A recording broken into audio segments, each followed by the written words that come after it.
I'll tell you when this is actually on. This hangout on air is live. Hey, this is Johnny Bean. Look at this. Up super early. 9:24 a.m. in California. Look at this. We have Kevin Dodds has joined us. Alan Garber. Dudes, you guys have some history, huh? You guys are just talking about this stuff off air. Yeah, old friends. And I have to say, you should introduce Kevin as noted Van Halen author and historian Kevin Dodds, because he wrote a there you go. Eddie Van Halen and unauthorized biography. So check it out if you haven't already. Kevin's great. He and I are old, crazy, bizarre Van Halen fans, and if you like Greg Renoff's Van Halen Rising, you need to pick up Kevin's book as well, because Kevin really goes into some really cool detail about like the origin of Ed's family and what it's like being mixed race kids when they were growing up, and it was really interesting. And being an Indonesian kids and being Dutch and all that. There's a bunch of cool stuff, and Kevin's book talks about, it kind of relates his own journey with Van Halen's music and what it meant to him and his family and his brother, and it's really, really cool, and I'm super proud of Kevin for putting it together. Thanks, man. Kevin. Yeah, Kevin and I, we had chatted saying, oh, you should come on here and talk about your book and stuff. And then all of a sudden, like out of nowhere, here he is today. And it's like, oh, wait, I forgot. Yeah, cool chance for me to do this, since I kind of got some time here today. Appreciate you guys having me. You bet. Oh, of course. Yeah. Forgive me as I make I'm making some adjustments here, so give me just a moment here. I'm still going live though. We're good. Yeah. Well, shall I go ahead and get started? I was just going to take the opportunity to kind of roll through some of my Van Halen guitars and kind of go through some of the details that I missed the last time. Whatever you guys want to talk about, it's all good. All right, cool. Well, I'll start it off with my 75 Destroyer. I get a lot of questions about it, and it's one of my favorite builds. It's one of the coolest things I've ever done. I really enjoyed putting this together. It was a long process. I've posted a lot of this stuff. Kevin knows the whole story about this because I posted it on VH Links and a couple other sites, but I'll kind of share it with you guys and everybody watching. I bought this guitar from eBay for $750. It was an original Ibanez Destroyer with no serial number on it, which makes it either a very early first release, late 75 or early 76 model, which to my understanding is the same year that Eddie and the Chris Holmes Destroyer came from. But when I got it, it was in its original amber Carina finish. It was totally messed up. There was some kind of wood gouges that were up here in the upper part of the guitar, like right around here. So the finish was really messed up.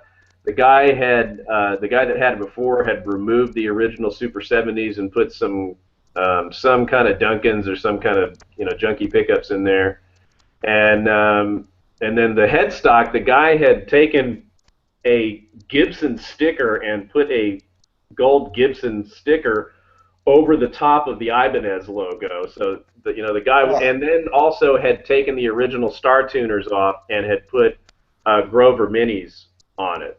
So in a sense, the guitar was kind of a pig, but it was still a genuine first issue Ibanez Destroyer, and I pounced on it, and luckily I was able to get it.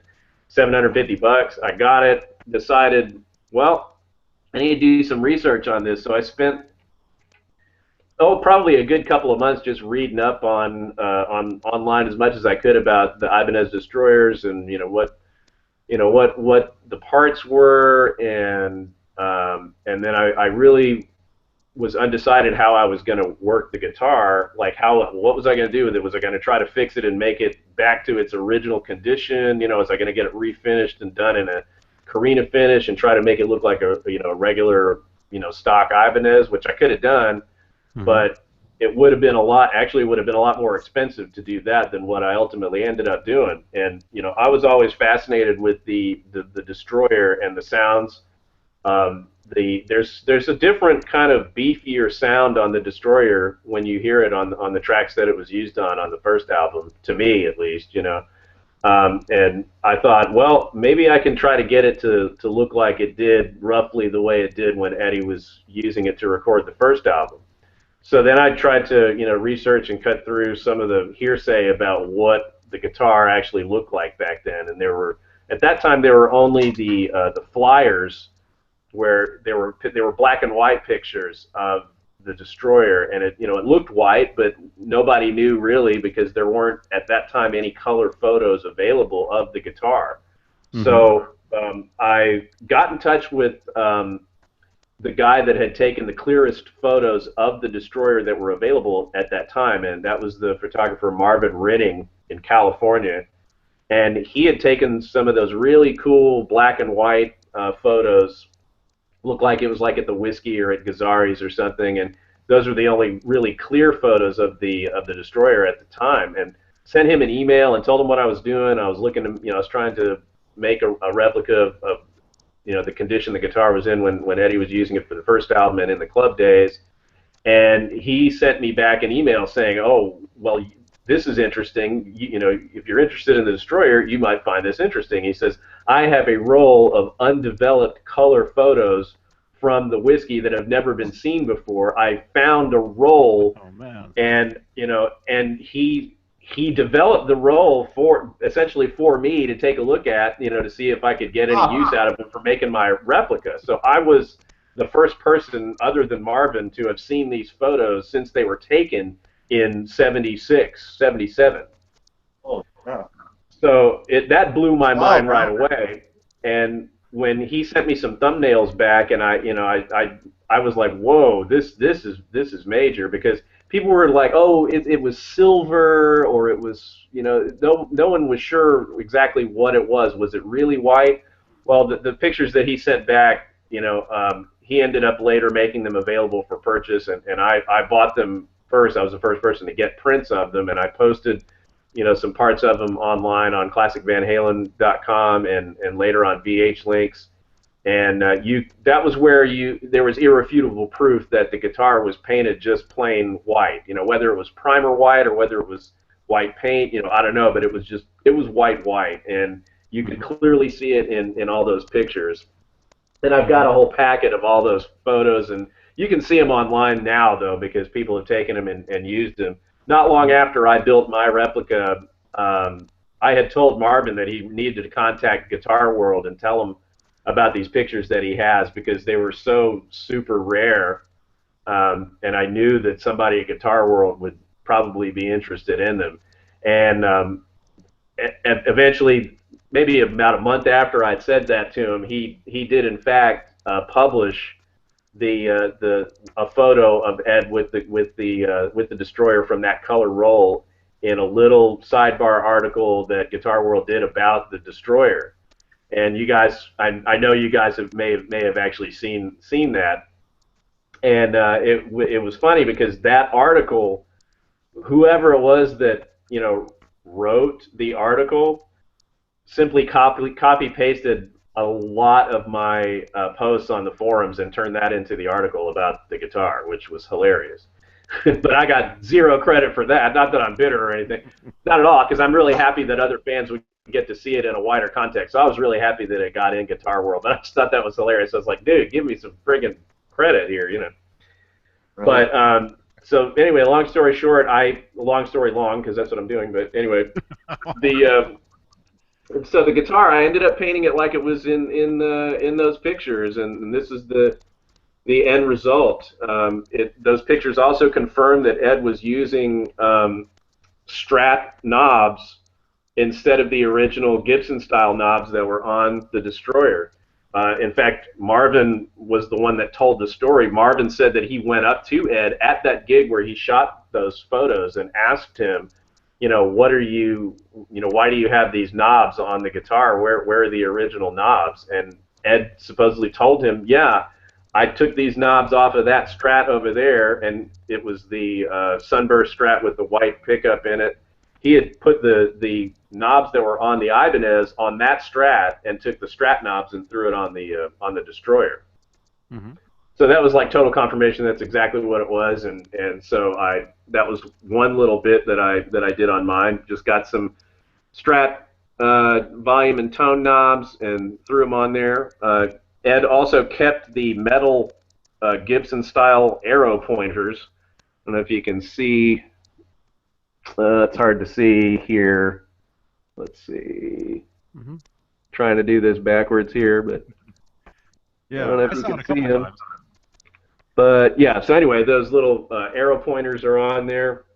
The pick guard was, still the original pick guard, and most people know now that the original Ibanez pick guard has no screw here in the middle on that part of the guitar, and on an Explorer pick guard or on an Epiphone pick guard, there's a screw right there.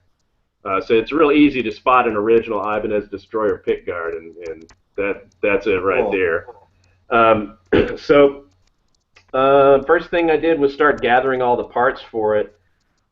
Did a little research on the tuners. Of course, we know that there were the star tuners that originally came on them. There were also some tuners called asterisk tuners, where instead of a star, they had like a little asterisk kind of logo on it.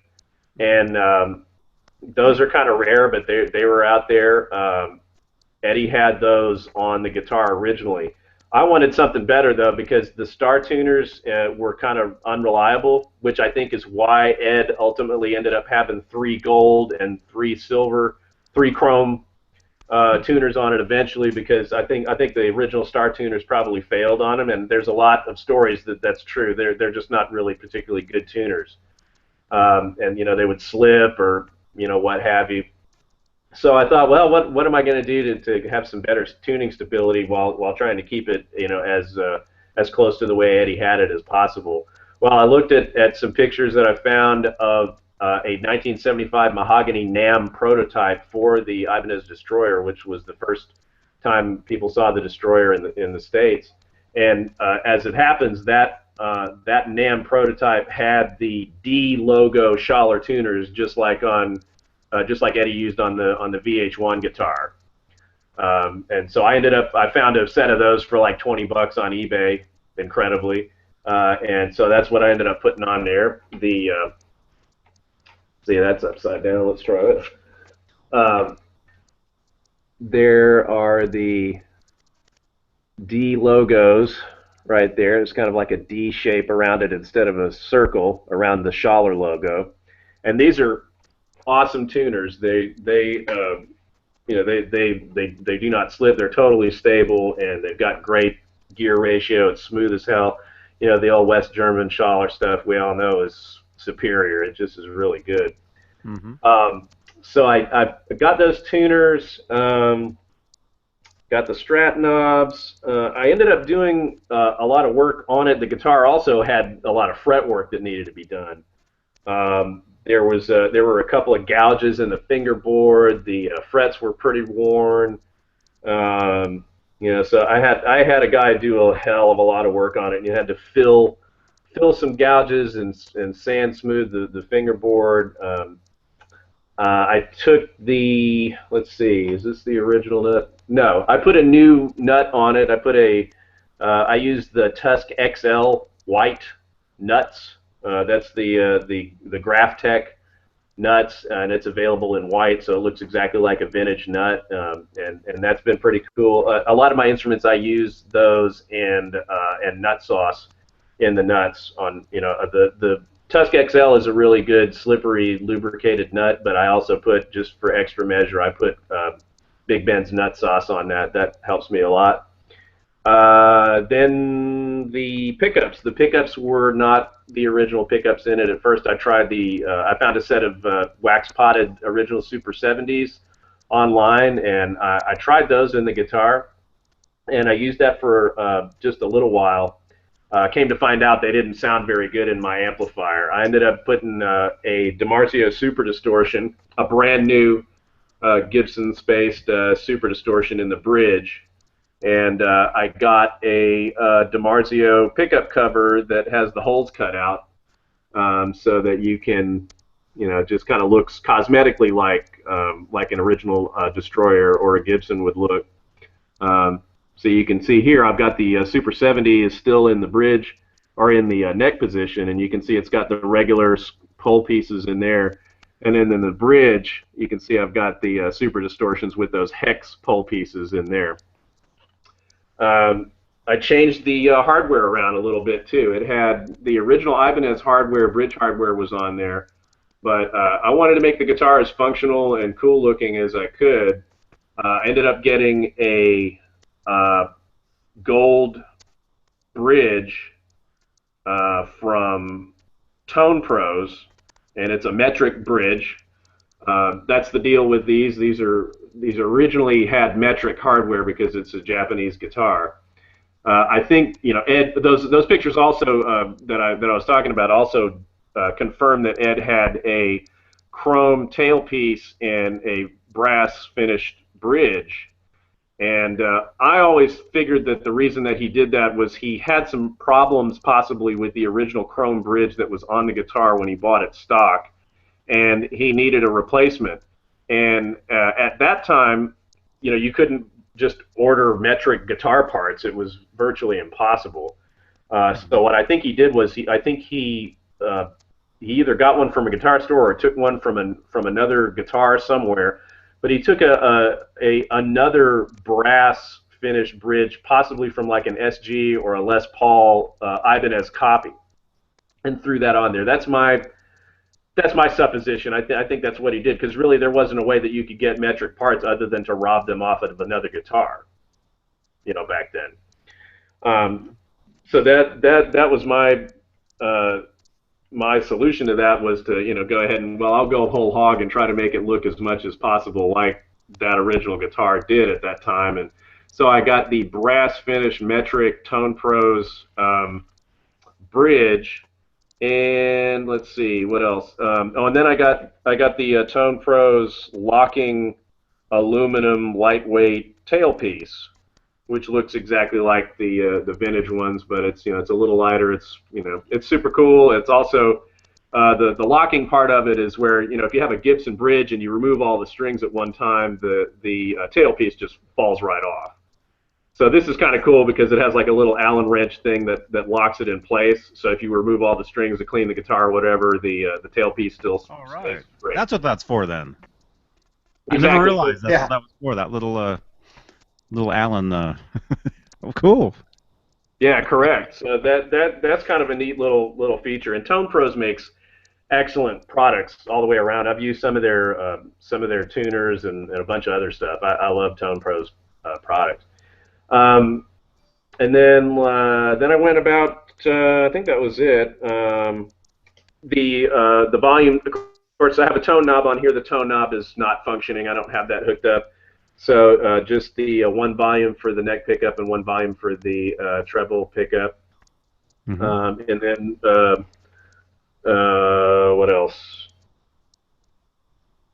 Can you see the back of it all? Yeah, sure. That's the original cover for the knob, the control cavity cover back there. Oh, another thing I changed was the jack cover. I got an Explorer, a stainless steel Explorer, actual Gibson branded Explorer jack plate to put on there. Just works a lot better than what was on there. It was a piece of crap little plastic thing that was busted, and that was the original piece of hardware on there. I just took that and threw it away and put that on there. I've been much happier ever since I've used that. I used these are the original strap buttons, although this one's kind of coming out a little bit. And let's see what else on here. It's a single piece, right? Is the neck glued on, or a single piece?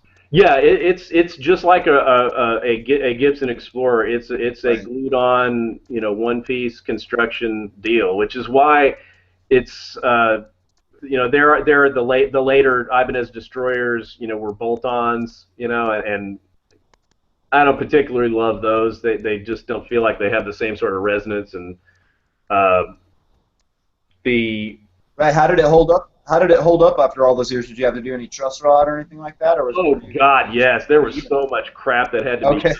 Oh my God, yeah. Well, that I was getting to Okay. that part because that's where the nightmares started. Because yeah, the truss rod was You totally. can't just throw some picks up under the neck there, huh? Oh yeah, it was ridiculous, man. I mean, there was all kinds of witchcraft going on to try to get that truss rod moving, and Oh boy.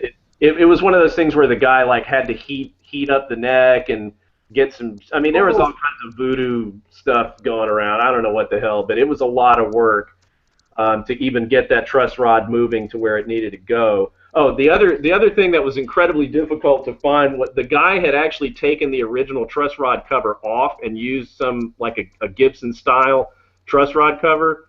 Well, the Ibanez truss rod covers were very specific. Like the one that Ed had on his, there's nothing else that looks like it. No Epiphone and no Gibson truss rod cover actually look quite the same as what Ed had, and I had gone through so much crap. I mean, the truss rod cover took me the longest of any piece on this guitar to find. I mean, I think I took like 4 or 5 months to find that damn truss rod cover. Pain in the ass. And what I ended up doing was I found a guy that had one that had an original destroyer that had the correct kind of truss rod, and luckily he made a tracing of it for me, and I took it to my tech and got some pickguard material from Chandler Pickguard Heaven, and had them, and I had them cut cut it from the pattern. And otherwise, I never would have gotten an original truss rod cover. Very, very difficult to find, and it's a cool detail because it's just glaring. It's right up there at the headstock, and so whenever I see somebody's replica, and it's like I know it's an Epiphone because I can see that damn Epiphone truss rod cover.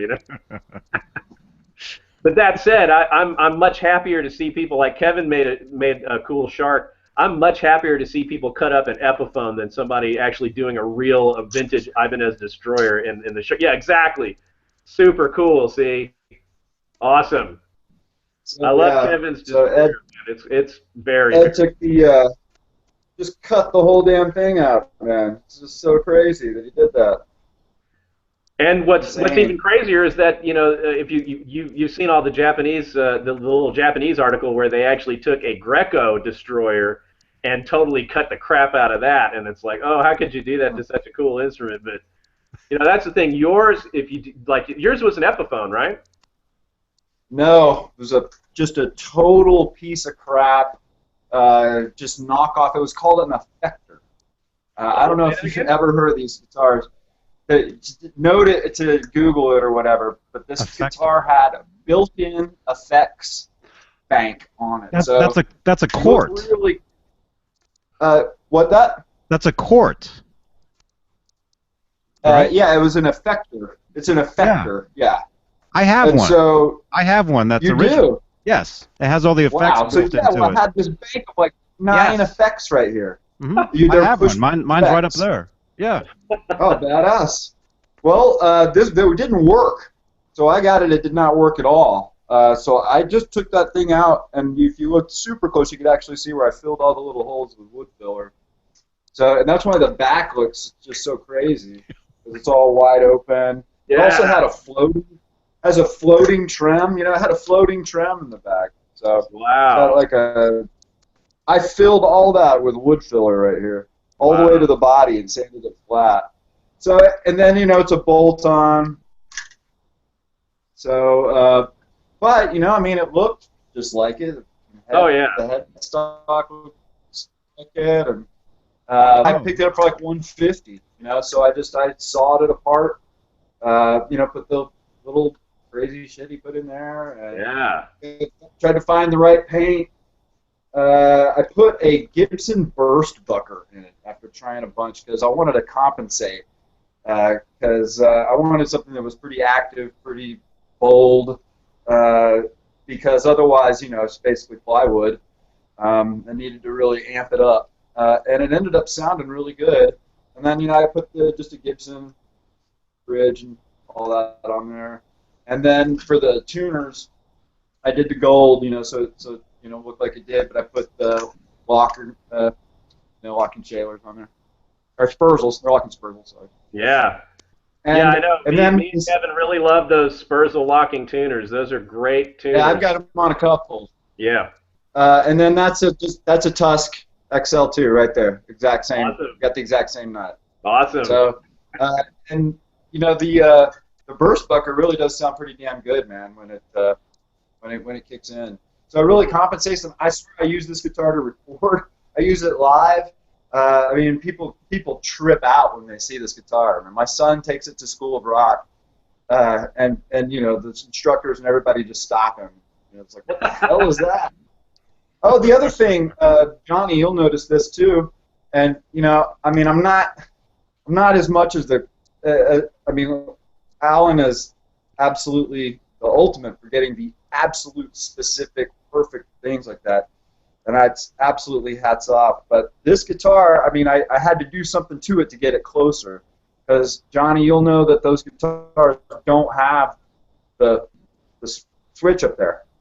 They don't have the three-way switch or switch up. I gouged this thing out myself. I created that. I faked it. Cool. And I think it's like just a little piece of electric cable in there and a fake switch and everything. So I was like, what the hell? If I'm going to do this, I want it to look just like it. So at least it looks like it. It may not be all the specs and all that, but it looks like it. It sounds okay. And I worked on the bridge and with the nut and the tuners and everything, and it really does stay in tune okay. I took this total piece of shit and made something relatively decent out of it. If it's more aesthetic than anything, so be it. But it's a fun guitar. Mm-hmm. And it sounds great. You said you record with it and stuff? Yeah, the burst bucker. Here, hang on one sec. The burst bucker sounds pretty damn good. I mean, I've seen the photos. I've seen photos on your page where you post the photos of you recording. Yeah. I use it. Yeah, I love this guitar. Let's see.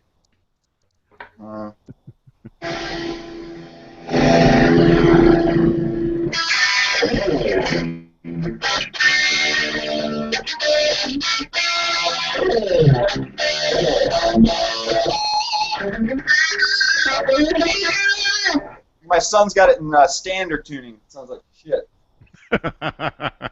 It's supposed to be an E flat. My son's a Green Day fanatic right now, so he's always playing standard tuning. So it doesn't sound good. Well, tell your son that I used to sell guitars to those guys.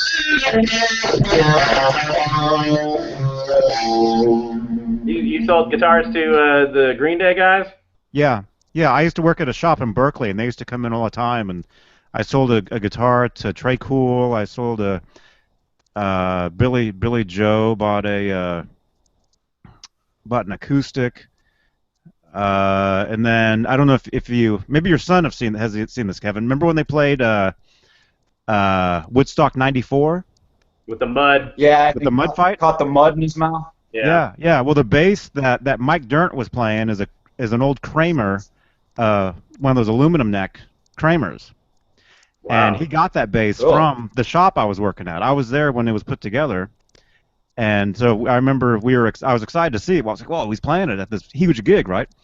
And then I ran into Mike at NAMM just last month or whatever. I was standing there talking to a buddy of mine at Fender, and Mike comes walking up. He's standing right next to me. So I turn around, "Oh, hey, Mike," and he's like, "Oh, hey," and I said, "Hey, do you remember years ago the shop in Berkeley?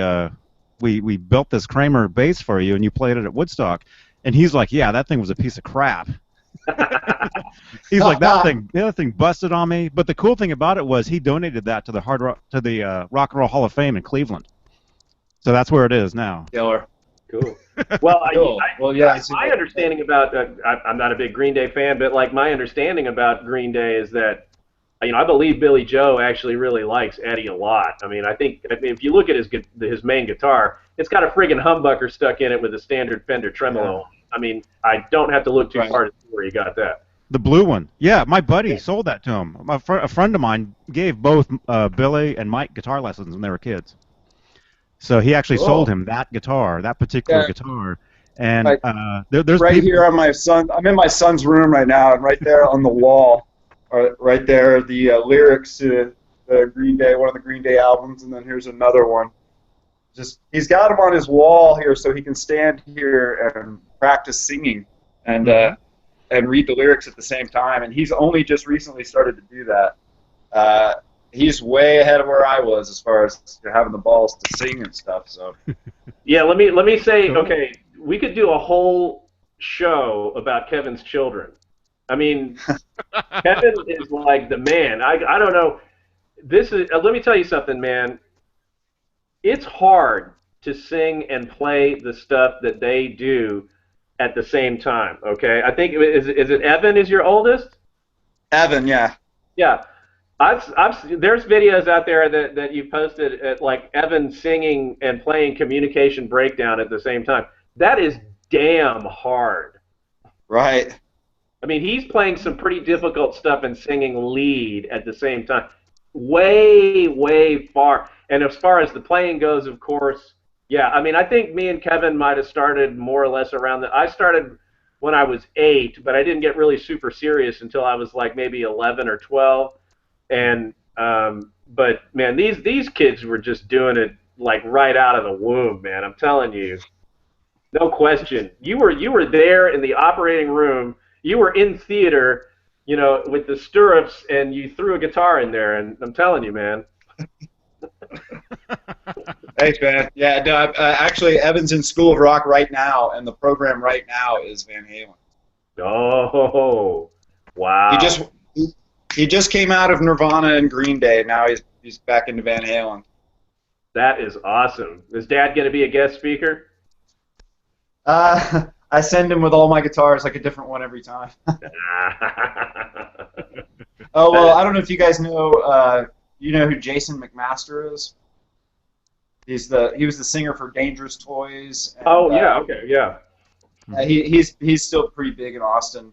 He's a couple of tribute bands, and Dangerous Toys still plays a little while. Well, he's works at School of Rock, and he's uh, the show guide or whatever, the show teacher for the Van Halen Oh. one. And this guy, I mean, this is a pretty successful metal dude, And we were at the final show, and his session where he did Iron Maiden, and it was ending, and he did a great job. And I went up and told him, I thought that some of the kids were really good. And I said, hey, if you need any help with the Van Halen program, I'm glad to help. And he just stared at me. I was like, okay. I'm like, well, I've got these guitars too. If you want to borrow the guitars, he's like, yeah, I've heard about the guitars. Yeah, just bring them by on the weekends. I was like, okay. It was kind of funny. They don't need any help. I guess. Well, he might have been sporting a Woody. Right.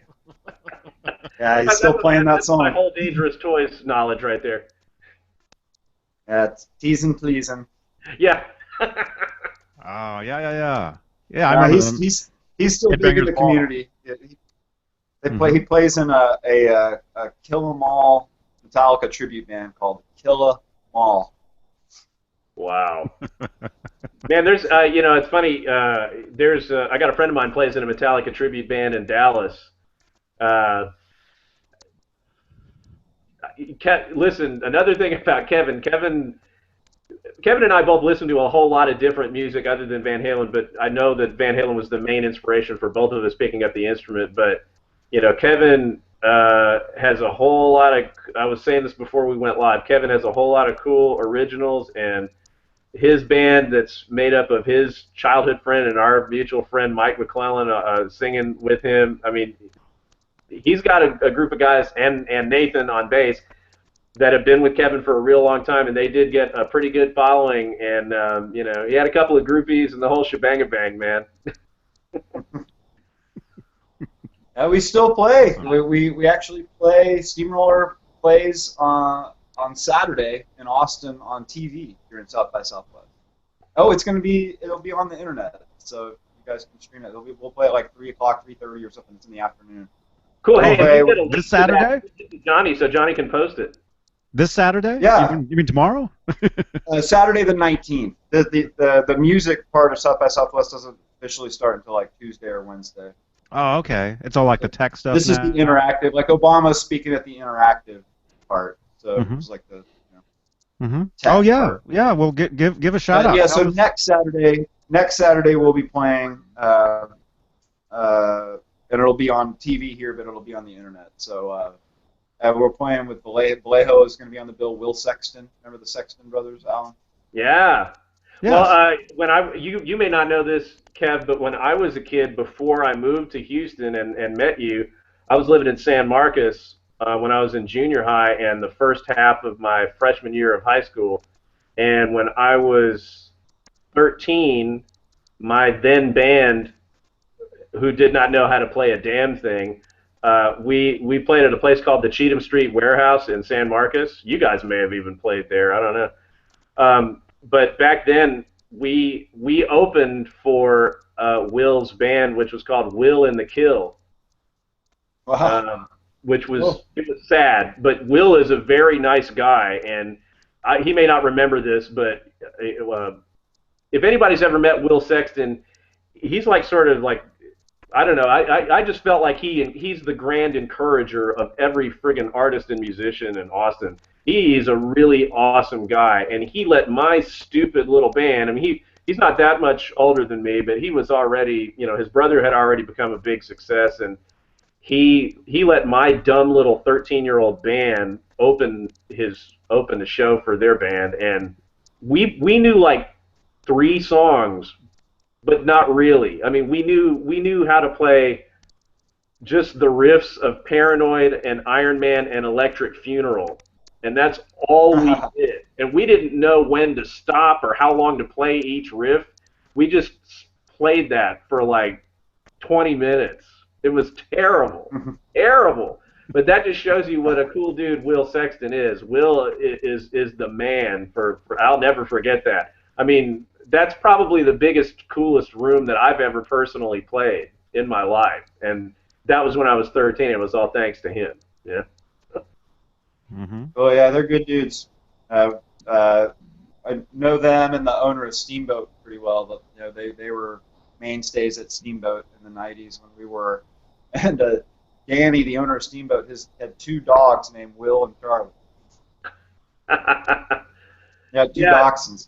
Yeah, Johnny, if you're not familiar with that club, the Steamboat in Austin on 6th Street, that club was where Stevie Ray Vaughan's live album that was posthumously released was recorded. I forget the name of it. It was Stevie Ray Vaughan and Double Trouble. It was with Jackie Newhouse on bass. It was before Tommy Shannon got in there. But Steamboat is just a super cool club, or was. I mean, it's not still open, is it? No, it's been gone for about 10 years. Yeah. Or maybe yeah. even. That Stevie Ray Steamboat show was 1980, right? Correct. Yes. It was. I can't remember the name of it, but it's a great album, and people, Stevie Ray Vaughan fans are really familiar with that.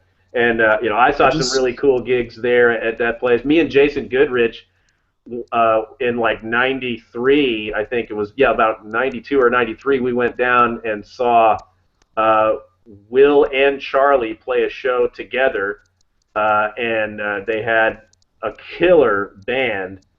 I think it was Will's band, and then Charlie and Will played together and a set together, a set apart, and then they all came together. And then at the end, of all people, and I guess this might have been before she even moved to Austin, but Sheryl Crow walked in and got up and jammed with them, and she played her accordion arrangement of Led Zeppelin's Jamaica with them. Right. And it was a monumental gig. I mean, I remember that gig was one of those shows where like the whole room lifted. I mean, it was amazing music went down that night. And years later, when I met Charlie and Doyle Bramhall II here in Houston when I was working at House of Blues when they were playing an Archangels gig there, and I talked to them about that show, and they totally remembered it, man. I mean, Well, Cool. Doyle wasn't there, but Charlie was there, and Charlie remembered that gig, and it was really something else. But anyway, hey, I'll finish my destroyer right quick because I was getting to the painful part of my destroyer. So here comes the pain. Go ahead. Oh, the pain. Yeah, the pain, not the paint. The paint was a whole other thing because I went through I painted the damn guitar, and put, I made the mistake of using clear, and the deal with Eddie's guitars is that he never used clear, as David Nesdahl and lots of people will tell you.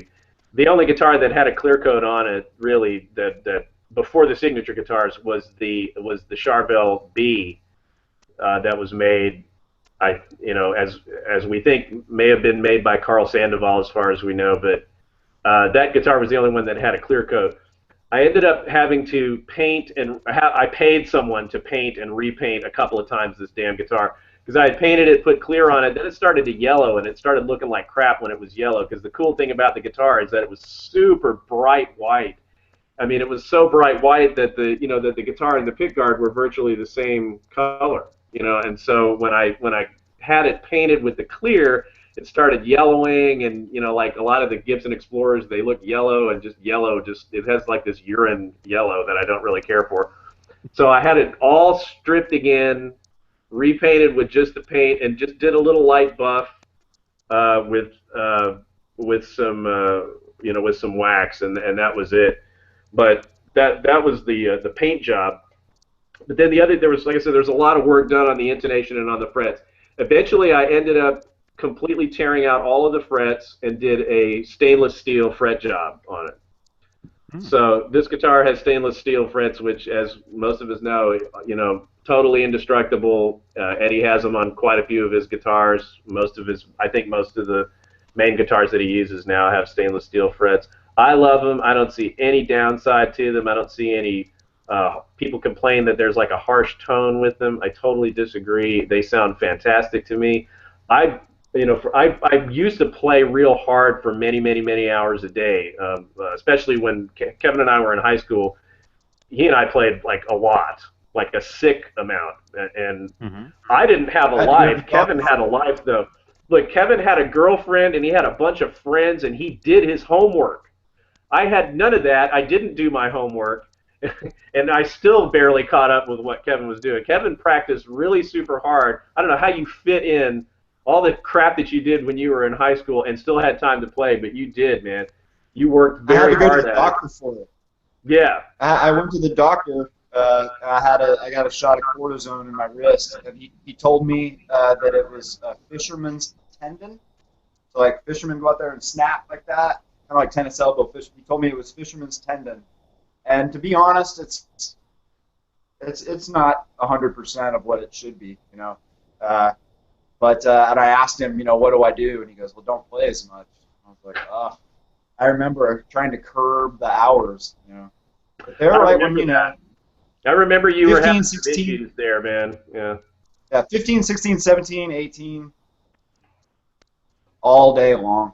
Yeah. Oh, yeah, probably from the time I was 11 until I was in my late 20s, I would play, if I could, I would play around 6 to 8 hours a day. And then there were many days where if I was lucky to have a day off or whatever, I would play 10 to 12 hours a day for many, many years. And I love having a life and a family and a child, but I had to give all that up to have all that, because it really was like, if you really are down with really, really doing it, you play an awful lot, and relationships suffer because of it.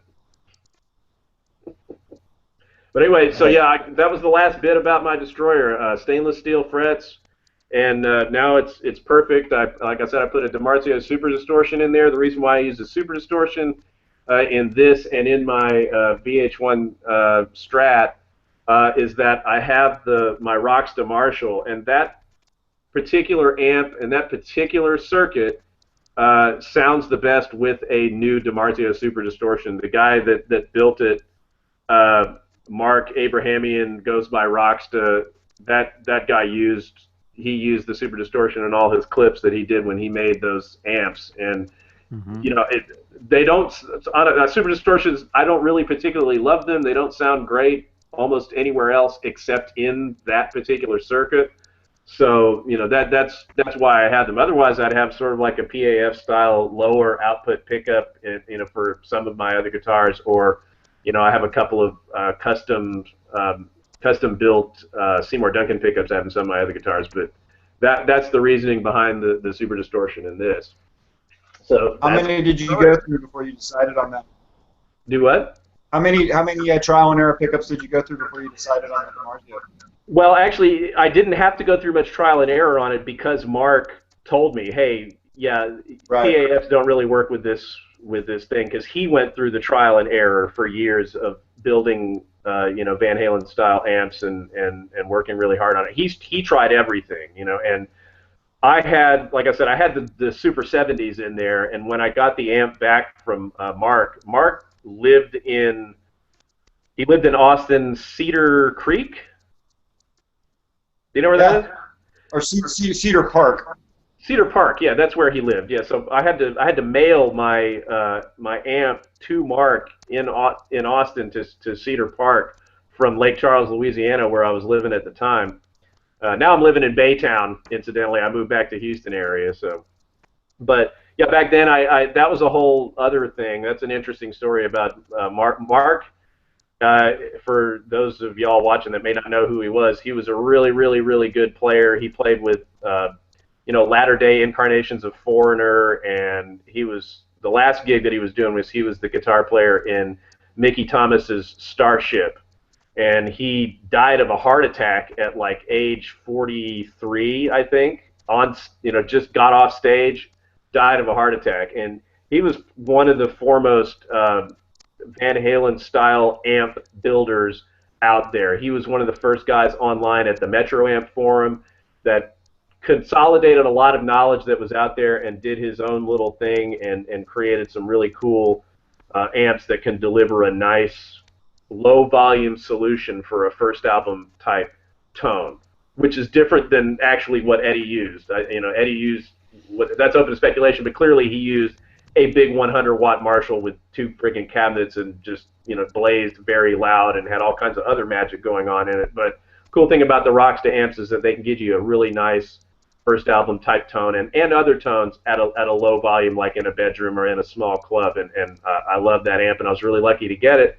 It was the second to last amp that Mark ever built before he passed away, so I felt like I was really lucky, to catch that. Cool, man. Any other questions on the Destroyer before I put that one away? Well, we got a comment. Let me look real quick. Mickey Thomas singing Jane. Love that song. I love that Mickey Thomas Jefferson Starship song Jane. Jane is the bomb, man. Oh, that's a great song. I used to love that song. The Mickey Thomas version of. Yeah, there was that, and then there's a Jefferson Airplane. Yeah, Frank Capito is an amazing guitar player. Yes, love it, man, love it. No, they had some really good rockin' songs back then in the late '70s. What was the other one that I really liked? Ride the Tiger was another really cool one. What was the one that was on the Star Wars Holiday Special? That's a good question. You should know that, Kevin. Man. Star Wars fan. Just a few years ago, I would have been able to rattle that off right off the top of my head. I've lost that piece of data. Yeah, there's I, however, remember watching Jefferson Starship on the Star Wars Holiday Special when I was 6 years old. Amazing. Mm-hmm. I watched it too. I have a vivid memory of just like the Chewbacca's planet or whatever, Oh yeah. But hey, I just watched it mesmerized. The Boba Fett cartoon was great. Yeah, well, Jack Sparrow comments on YouTube. He's watching right now. Holy crap, that bald guy has a lot of guitars. He says he only has 5. He needs to step up his game. Oh, I actually have. Well, I have like 19 guitars, which is pales in comparison to David Nesdahl and Kevin. You probably have more than that, don't you? No, I'm in that area. I maybe have 15, something like that. Okay. I've downgraded though. I've sold some and decommissioned some for parts. Okay. I think I'm down to like 25. Oh, Right. brother. I was up to 50 at one point. Matt Reed says, "F yeah, dude." Not Reed, Road. ROED. I think he's watching this video. I'm not sure. FF. F yeah. It's still And early. then We just say I F. guess if we want to, I can go on to my next Van Halen replica that I talked about already before. Oh yeah, whatever. We got 5 people looking at us right now. I mean, you guys are welcome to talk about whatever you want to talk about. Okay, well, if that's okay, I'm just sitting here blabbering, but mostly because the last time I brought my guitars out, it's like I didn't get a chance to go super into detail. And like at least if I get it out in here, I can always like send them a link to this video so they can hear me do it, and I don't have to do it again.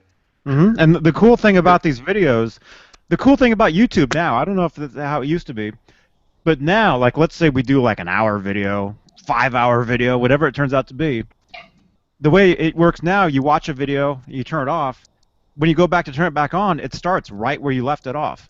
Exactly. They've got that kind of resume technology like they have on Netflix and other stuff, you know. So videos can be, who knows how long these days. And all right, who said something? Was it Matt? I got to refresh. I think Jack Sparrow. He says, I saw Starship with Night Ranger back in the 80s at the old Philadelphia Spectrum. They were awesome. Yep. Yeah, Craig Saw Night Ranger at Astroworld in 1984. Wow. Yeah, I saw Brad Gillis a couple times at NAMM just this last whatever. He walked past me twice. I'm like, hey, Brad. And he's like, hey. I was standing there with, what's his name? We were actually at the EVH booth standing there because you go up there and you meet, like, you look around. It's like, oh, there's so-and-so, there's so-and-so. Like, they come up to you, Johnny. You know, everybody kind of, that's the meeting place. And who was I talking to? I want to say it was either Greg Renoff, because we met up there. Right. Or I'm sorry, I'm forgetting your name if you're watching this. But Brad walked right past us, and I'm like, hey, Brad. He's like, hey. And the guy I was talking to goes, oh, I didn't even realize that was him. I wouldn't even recognize him, you know?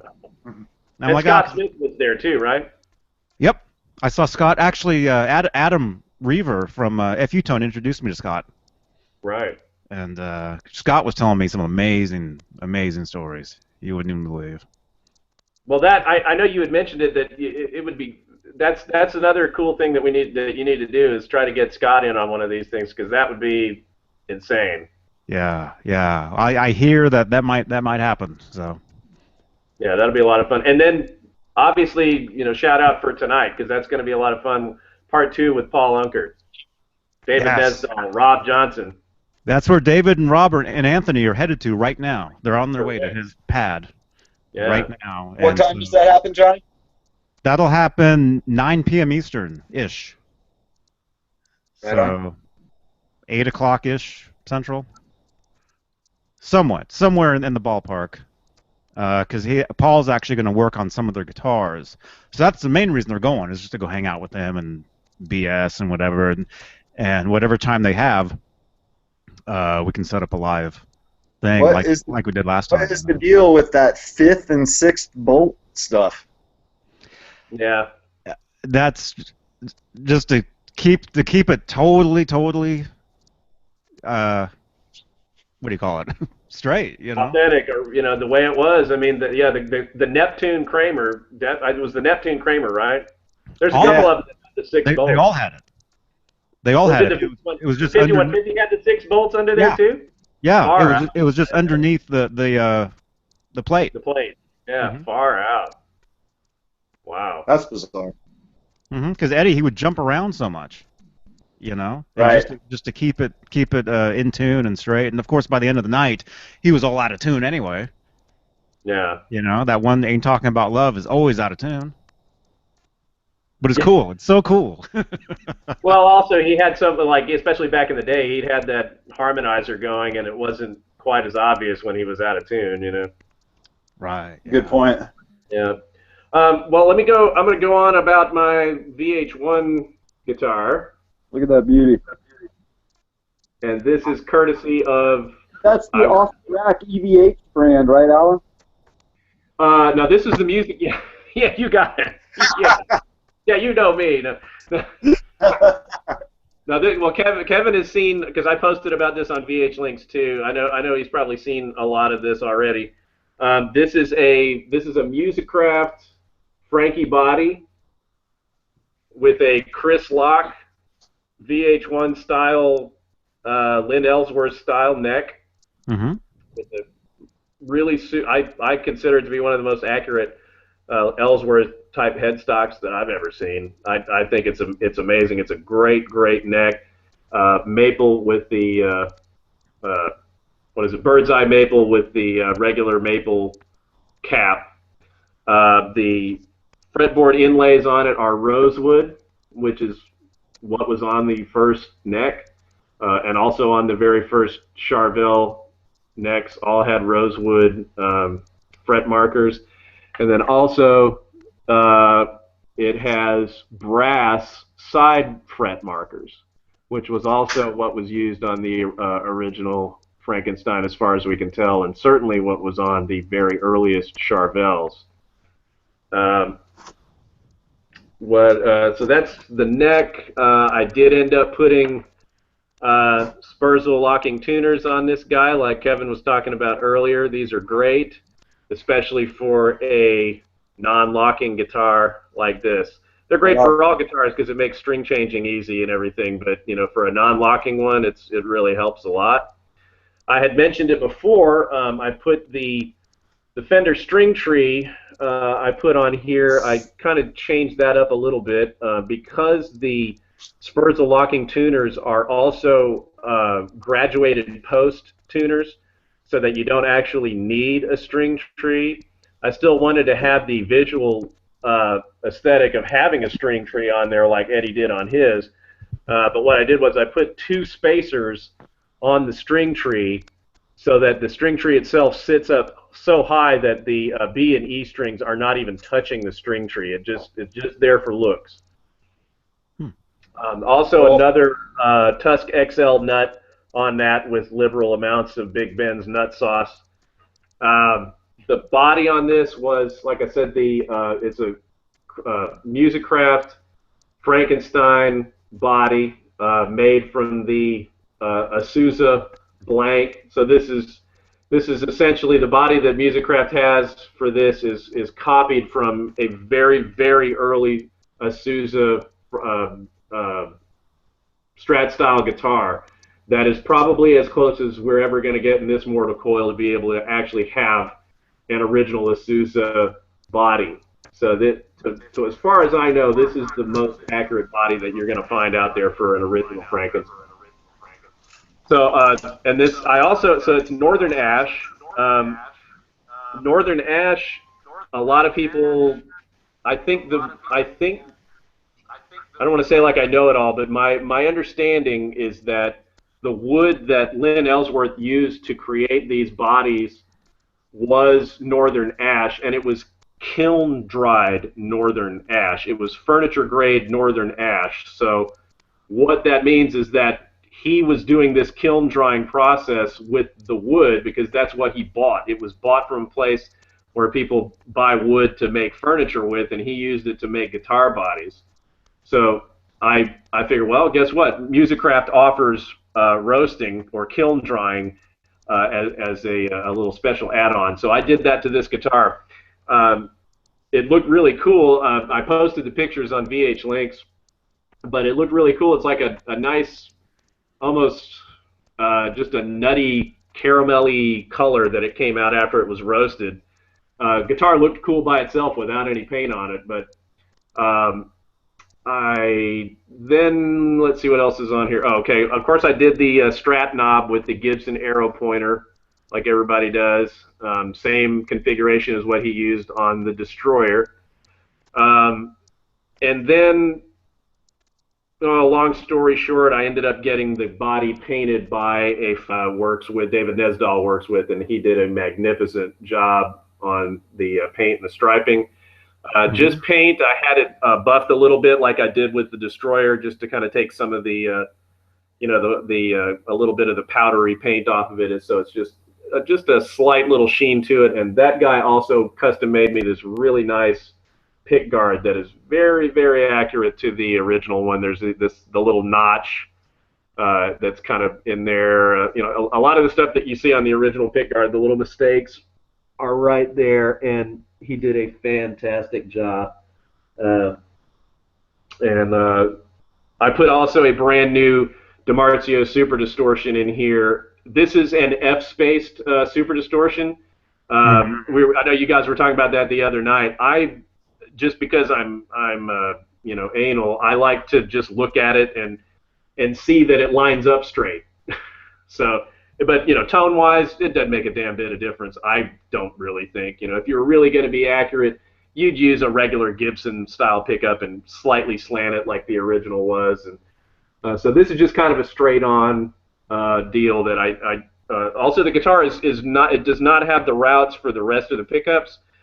This was a purpose-built guitar that was only ever going to have one pickup in it, so I did not route all that. It's only routed for the humbucker, so it took less wood out. I don't know if that makes it resonate anymore. It might make it slightly heavier. I don't know. What else? The tremolo, there's a lot of stuff I did on the tremolo, and the what did I use? I ended up using it's kind of a mix-up of Callahan and Fender parts. Almost the entire tremolo is a Callahan Strat-style tremolo. It's made with hardened steel and cryogenically hardened steel. I did a whole ton of stuff on the tremolo itself. I mean, there's really too much to go into on that. If anybody's interested, you can send Johnny a note, and we'll have to do a whole show on the damn tremolo itself. But it's got. I was able to order eventually Fender. Now you can buy old style Fender parts directly from Fender. You used to be able to. You can now get Fender patent pending saddles that are the same ones, with the same stamping on the saddles themselves, like was on the old 50s and 60s Strats. After that, they would say Fender on both of them, or they would be blank. But the patent pending saddles, you used to have to troll eBay for them, and people would pay hundreds of dollars just for the patent pending saddles, which is crazy. You can see there where it says Fender and patent pending. Oh, yeah. I see it. Yeah, so that was just a little crazy thing that I did there, but I did all kinds of modifications to this tremolo to help make it stay in tune. Did a lot of shaping of the screws and the plate and blah blah blah, and it's got a Callahan tremolo arm on it, and the thing stays in tune really good. It's the Callahan block that's in it is also very similar to the block that was in the one that Ed used. The late 50s and 60s Strats had some better quality steel that they used for their blocks, and they kind of resonate a lot better than some of the later on blocks that were in the guitars. What else? Kind of a nice little. Oh yeah, and the other thing, I got the old 61071 plate. I got that from Callahan. You can get them to custom engrave the any serial number that you want when you order a plate from them. It's also an extra thick neck plate that comes specifically from Callahan. Also stainless steel, extra thick compared to a Fender. And like some of the pictures that you see of the old first album Strat, I like to keep the back plate on, just because it's not conducive to string changing, but I just do that because I think it looks cool. And then what else? I did this kind of funny little thing with the strap. I found a guy that built replica straps. It's not perfect, but it looks kind of neat. This is the dorkiest thing I've probably ever done, but he made the dog chain strap, and I don't really care for the eye hook strap locks, so I ended up coming up with my own little concept. I used the regular Fender style strap buttons, and I took the ends off of an EVH guitar strap. These are the ends that come normally on the EVH branded guitar straps that are made to go on regular strap buttons. Some of you guys that use the eye hooks probably take these off of your EVH straps and just throw them away. But I actually had to buy 2 EVH straps to get these specific things. I still have mine. So I ended up taking a triangle carabiner, or whatever those little quick lock things are, so that I could attach the dog chain to that, and then that gets attached to that standard little dog ear kind of thing that you can put on a regular strap button. And it's black leather, and it looks kind of cool, and so it works for me. Not exactly faithful to what the original strap was like, but it makes it kind of workable, and I dig it. So that was kind of a fun thing. I enjoyed doing that. That's it on my VH1 strap. Oh yeah, also this one has, I ordered stainless steel frets on this one from Chris Locke too. Cool. Yeah, the stainless steel frets are great. I love them. I swear by them. I mean, the reason I was talking about how often me and Kevin were playing, how we would play like 8, 10, 12 hours a day was not unusual back when we were kids and when I was in my 20s. Like, if you play that much, you are going to have fret issues. You are going to need to do. I used to have to do fret work on most of my guitars, probably about once a year, maybe once every year and a half. Because if you really do play like that, hours and hours and hours a day, those frets will not. Personal experience, they never stood up. I would run into issues. I'd always have to get a crown and level, or just some kind of issues would always come up. And when stainless steel frets came out, I was like, oh, I'm totally down with that. And knock on wood, they've been great. I haven't had any issues with any of these guitars, and I just love stainless steel frets. Nothing wrong with them in my book. Yeah, I've got them on my Wolfgang. I've got one of the Chinese specials, and yeah, they're great. How much did it cost you to get the stainless steel frets put on? Mine was pretty damn expensive. Oh no, mine came with it. Oh, the Chinese one came with it? The Japanese and the Chinese Wolfgang specials come with the stainless steel. Oh, that's cool. So that's cool. They don't anymore though. They don't make them anymore. Now the specials are made in Mexico, and I think they're like nickel. They're bigger. They're bigger frets. Right. Yeah, the thing with stainless steel frets is like your luthiers and your guitar techs typically don't want to do stainless steel fret work. It's a pain in the butt. It destroys their tools. The material is so hard, like the nippers that they use to cut off the little tangs, the ends of the frets. It destroys a very expensive shop tools.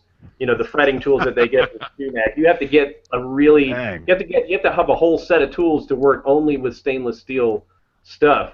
So basically in the old days, you would have, if you had somebody do a stainless steel fret job, you would have to build into the cost of what they were doing replacement costs for their tools, because their tools would be destroyed by the end of it. You'd have to buy them tools to do it. Yeah, exactly. Like, because they would just mow through the regular tools. In fact, sometimes you wouldn't be able to get through a fret job without getting another set of tools to finish the job. Like, you'd start with a working set of tools, and like halfway through the neck, they'd be destroyed. That's how tough the stainless steel frets are, but well worth it. Well worth it to me. Yeah, they're awesome. And let's see, and I did want to say something funny about my Kramer Musicraft, because after talking with you guys, with David, I have a basswood Kramer 5150, and of course now I know after David explained it, and with Paul Unkert, that the odds are incredibly in favor of poplar being the wood for the 5150, and now I'm like, crap, I need to go get me a poplar body and do it all over again. Everybody watched No, that. brother. They're all now like, oh no, we have to, Yeah. So. Oh everybody's yeah, throwing their there's. guitars I don't know away. if you can Here's see my that. music. That's the case that I got for my 5150 back there. I've got an original Kramer case with the yellow block letter Kramer logo. I found that on eBay. Luckily, it cost me like $100, but pretty Oh, cool. I really oh, like that Kramer. with the headstock with the tuning fork logo. Yeah, Yeah, I'll show that's what you. I have. That's the case that came with my Ripley. I have a brown Sweet. one. Mine's like the one. Yeah, Yeah, the this one is that I brown. This is actually brown. the case is brown. Yeah, It looks black on here. it's like a dark chocolate brown. Oh, yeah. The case that I have is just like the one you see Eddie. You know the photo you see Eddie walking out of the high school carrying the brown case, Yeah. right? Yeah. That's the same case that I have. It's like a tan. I thought it was like Tan, tweed, tan right? color. No, Yeah, it's no. like there's other Kramer cases. If you look at the pictures of Eddie with the like right at the beginning of the 1984 tour, where you see that famous picture of Eddie with the live guitars he used for the 1984 tour that were built by Paul Unkert. You'll see the 5150 when it was pretty much Oh, brand new. The yes. 1984, the Hot for Teacher, and then the second mini Les Paul that he took on 1984. You'll see some guitar cases in there, and the Kramer guitar cases that he had were like that one, but they were like in a yellowy tan Naugahyde looking type stuff. Yeah, that's the one I So have. Yeah, it's like a that's what you tan. have. But that's really. I wish I could find one of those kind of cases because that case is probably accurate to what the 5150 was delivered to him. Let me see. I'll show you the case if I Yeah, might actually cool. have it here. Hang on one sec. Hang on. Yeah, cool. Hang on. There's So I'll there's talk a about my. Basswood. Yeah, oh, show me your There's a 5150. Basswood 5150 Musicraft right there. Sweet. So you got the I neck dig it, and man. body from Musicraft? Yep, body and neck. Pretty awesome, man. I couldn't ask for more. It's got to be one of my very, very favorites. And Now, did you I paint used it? it for recording. And my last gig, I think I used this guitar. Wow. Did you paint it? I did, yeah. Man, impressive job. Really, really nice. Thanks, man. There we go. All right, we got the close up going now. Yeah, Oh, beautiful. yeah, the camera angle's kind of screwed up. Kevin jumped out of here, and when he came back in, everything was. I have to manually put everybody on the screen now. Oh, I see. Whoa, yeah. Yes. Nice pics, by the way. How did you do those? A guy from the link sent them to me. I can't remember who. I'd have to go back and look it up. Yeah, I think I remember a guy was making those on there. Yeah, that's awesome. That's Really cool awesome. stickers and all that. God, Yeah, dude, can you know, when we were kids, that is like the dream when we were kids. Like to Oh have, God. I mean, God, it's so amazing Yeah. that we can actually have I something know. so accurate these days. I made our American dreams come true.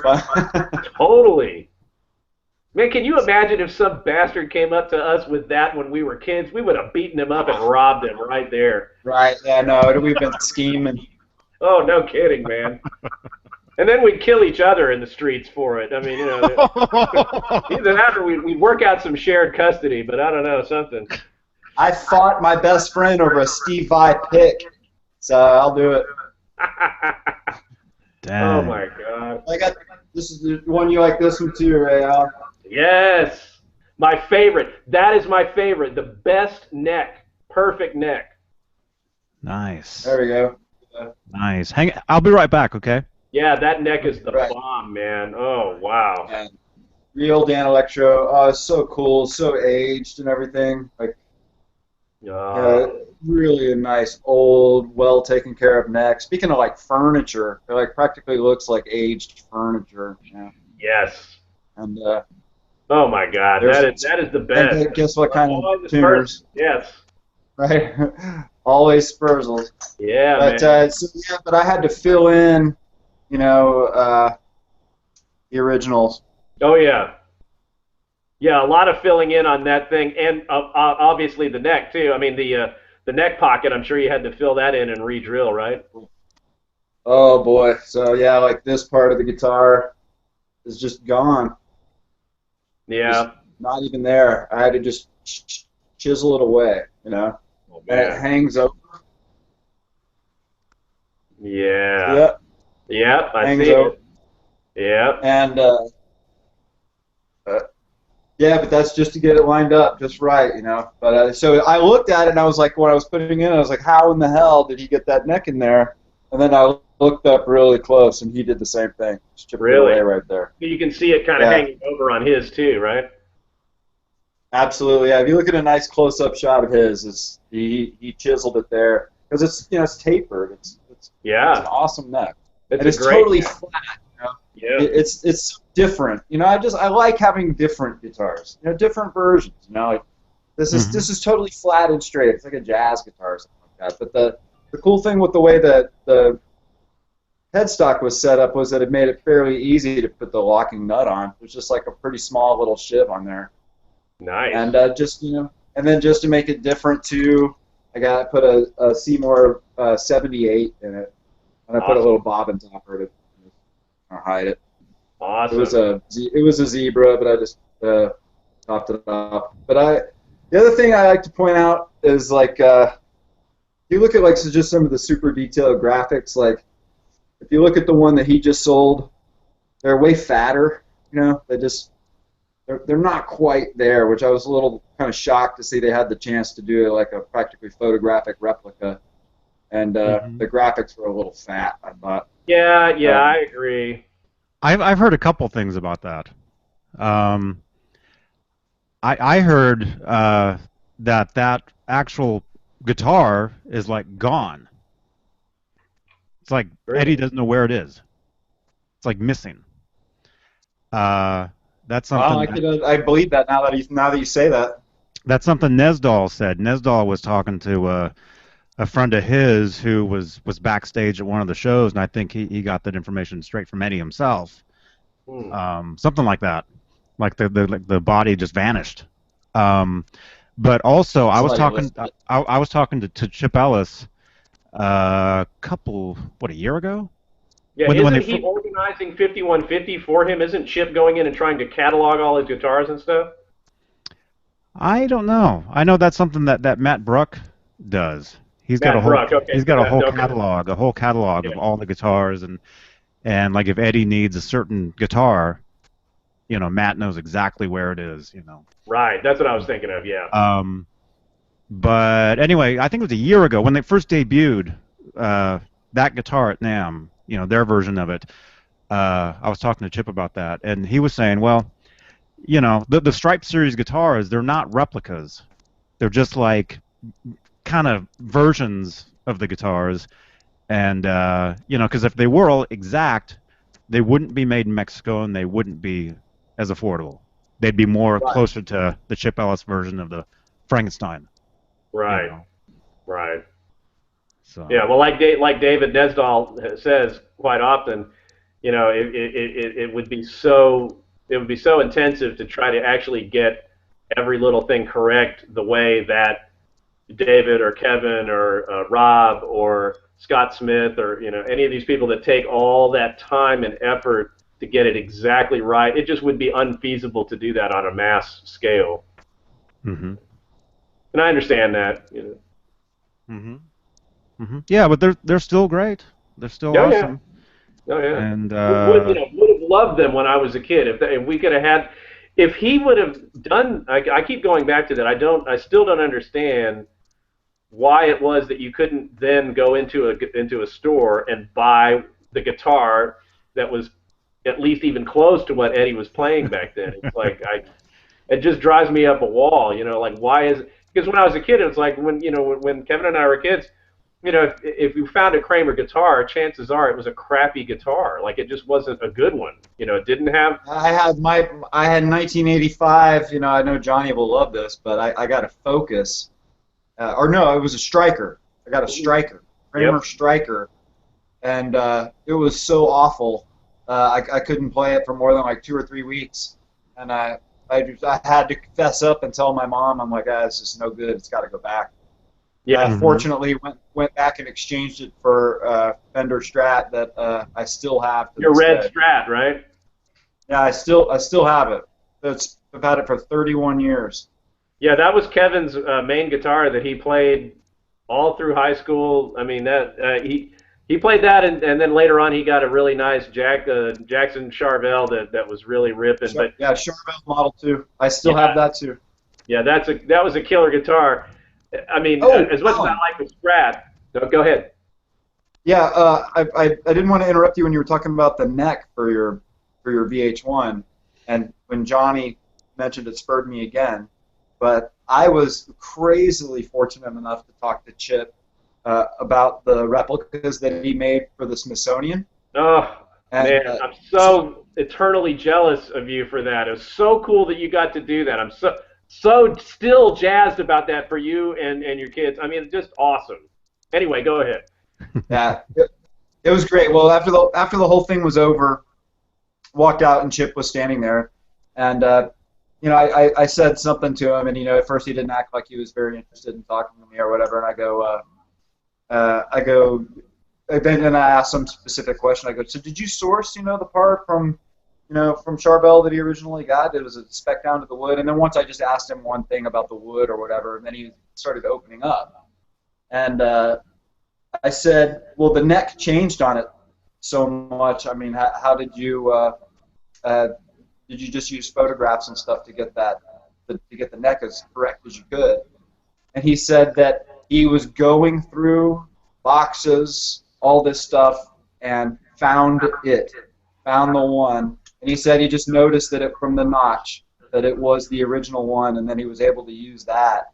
And I just said, I thought that neck would have maybe been, a little better taken care of or something. I don't know. And he goes, well, we've got it now. I was like, okay.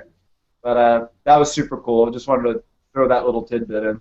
Yeah, I remember. I think you posted that on VH Links. Blew my mind. That was so cool, and cool that they were able to use that for that replica that he put up at the Smithsonian. I think there's still talk, or maybe that's died down, about them doing the really super accurate master built one version of that guitar, like the one that Eddie put up in the Smithsonian. Have you heard anything else on the status of that?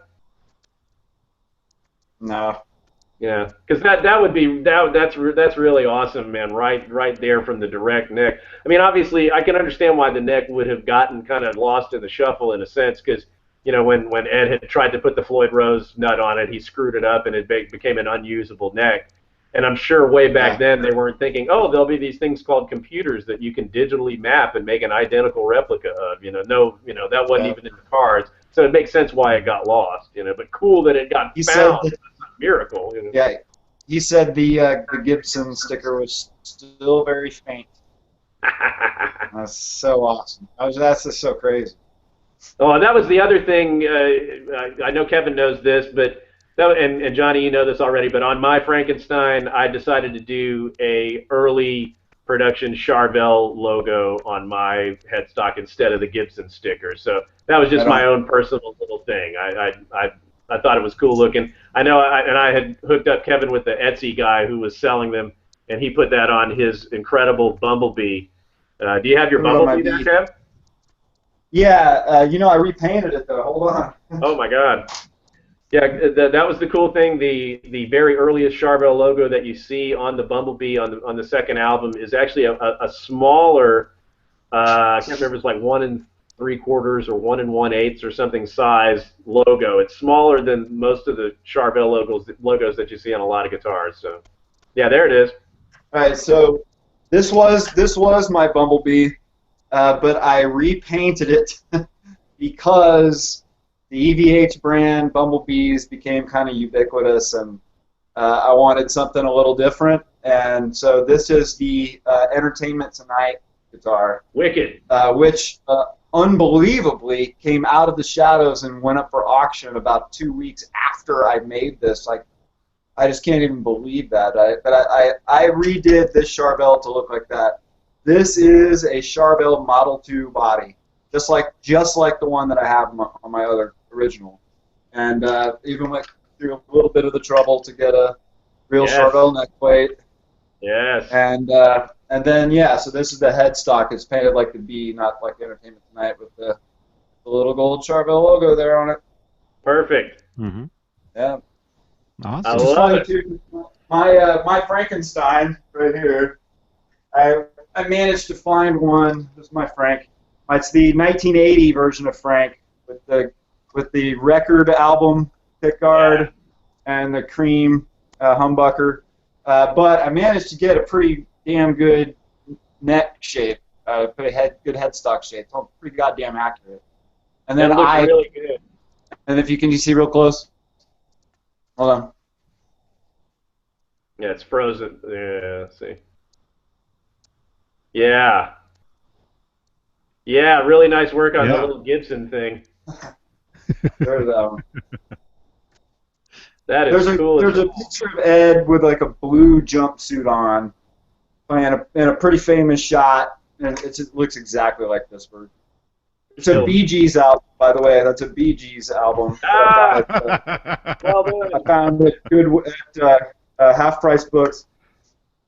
I love it. I love it. Well, you know, it's funny that you put that sort of VH1 style neck on your Frankenstein, because I think the last pictures that we saw of the Frankenstein, or might have even been I don't know, correct me if I'm wrong, Johnny, there were some recent pictures that I think Wolfie had posted along with those pictures of the shark, where I think it might be the Frankenstein, but there's a replica of that VH1 neck sitting on the Frankenstein now, I believe, with a Floyd Rose nut. Yes, yeah, the guitar, you see it, the Popular Mechanics article, That's it. where Eddie's holding a Frankenstein. Yeah, That's it, yeah. That's one of those Chip Ellis replica necks Yeah. on there. Kind of. They made a replica of the original neck to put it on the original guitar. Nice. Mm-hmm. Correct. Like the guitar that you saw at the Smithsonian, Kevin, was those are all Chip Ellis that's the one. guitars. Chip made both those Yeah, guitars. they were. Both of them were. Mm-hmm. Yeah. And that's one of the reasons he was there. He took them. They had to take all this time to actually successfully install the Floyd Rose nut on it that Eddie botched when he tried to do it originally. Yeah. Well, I give Eddie a break because I've done a bunch of them and they're hard, man. No Especially kidding. when you don't have shit. That was his first try, I believe. Right. Yeah. Well, I'll give him a break. I've ruined a couple. I'm Mr. Shim. Knock it down and build it back up. Yeah, there you go. I think Danny would be horrified by some of my work, probably. Yeah, Danny Douglas is the guy that's been working on both of our guitars since we were, I've been knowing Danny since I was 14 when I first moved to Houston, and I think Kevin, you probably had been going in there even before that, right? Yeah. Well, we're talking now about a really classic music store in the south of Houston, in the Clear Lake City area, where the Johnson Space Center is, and it was at the front of my neighborhood. And a really cool fact is that and by the way, the original name of the store was called Mr. T's Space Age Music. And Mr. T, this was before Mr. T was a character, so there was no. When Mr. T came up, I literally was like, "You mean like the guy at the music store?" But their last name was Threlkeld, and so that's why they were the T's, Mr. T's, the Threlkelds. I didn't know that all this time. Didn't know that. So yeah, so it was Mr. T's Pick and Parlor, and that's where I got my very first guitar lessons. And I was 10 years old. That was 1982, and my teacher was a guy named Bruce, who was in a bluegrass band with Dan Douglas, and Dan became a employee and eventually bought the store from the Threlkelds. Now the cool little fact, though, was the Threlkelds lived on my street, in the house that Neil Armstrong lived in when he landed on the moon. Whoa, that is awesome. Yeah, they lived in the Armstrong house. So that was a big deal. Wow. Well, for us, I grew up my whole life with this photo of Neil Armstrong over my dad's chair, that said, "To Ken, a good friend, Neil Armstrong." Man, that is so It was cool. Yeah, we've got a so lot anyway, of so then in so, that industry so down. Dan bought the store, renamed it Danny D's, and my band when we were in high school, and Alan was there that day, I'm sure, played the grand opening or whatever. And then I gave lessons there. My That's right. brother worked there. My brother tuned guitars and worked there. I And forgot then about another this. guy worked there that I know named Doug Kepi. I don't know if you remember Doug Kepi or not, Alan. I probably And don't remember. he ended up in a band with me later on over the last few years, and we're really close friends. So, and then Dan moved the store 2 more times. Now it's in League City. I just recently finally went down there and I've visited with him a couple of times recently and bought an amp from him. So. Yeah, and I'm still going back to Danny for all kinds of stuff. I go in the shop and get some, setups done, and he really, that guy is a master guitar technician. I mean, he can do anything. Yes. I mean, he could give, you could give him a box of toothpicks and some glue and a screw, and he can make an excellent guitar out of it. I mean, the guy is so good. And I bought almost everything that I have that is cool. I got from Danny. I mean, he worked on my first guitar. My very first guitar is a nice guitar.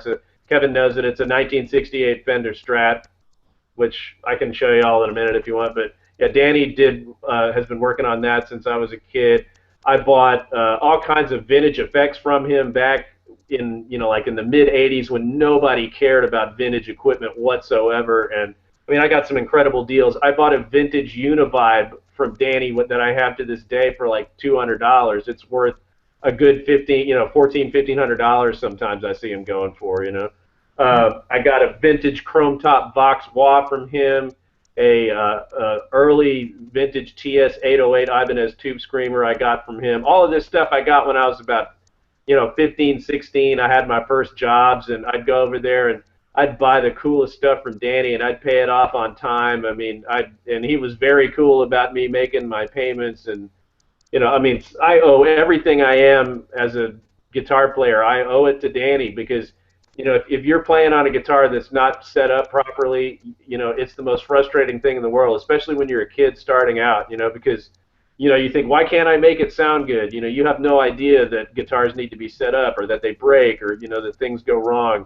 And if you don't have a good guitar technician in your life, you need to go find one. And, Danny is like, he's my guitar dad. I would be nowhere without that guy. I just have so much love for Danny.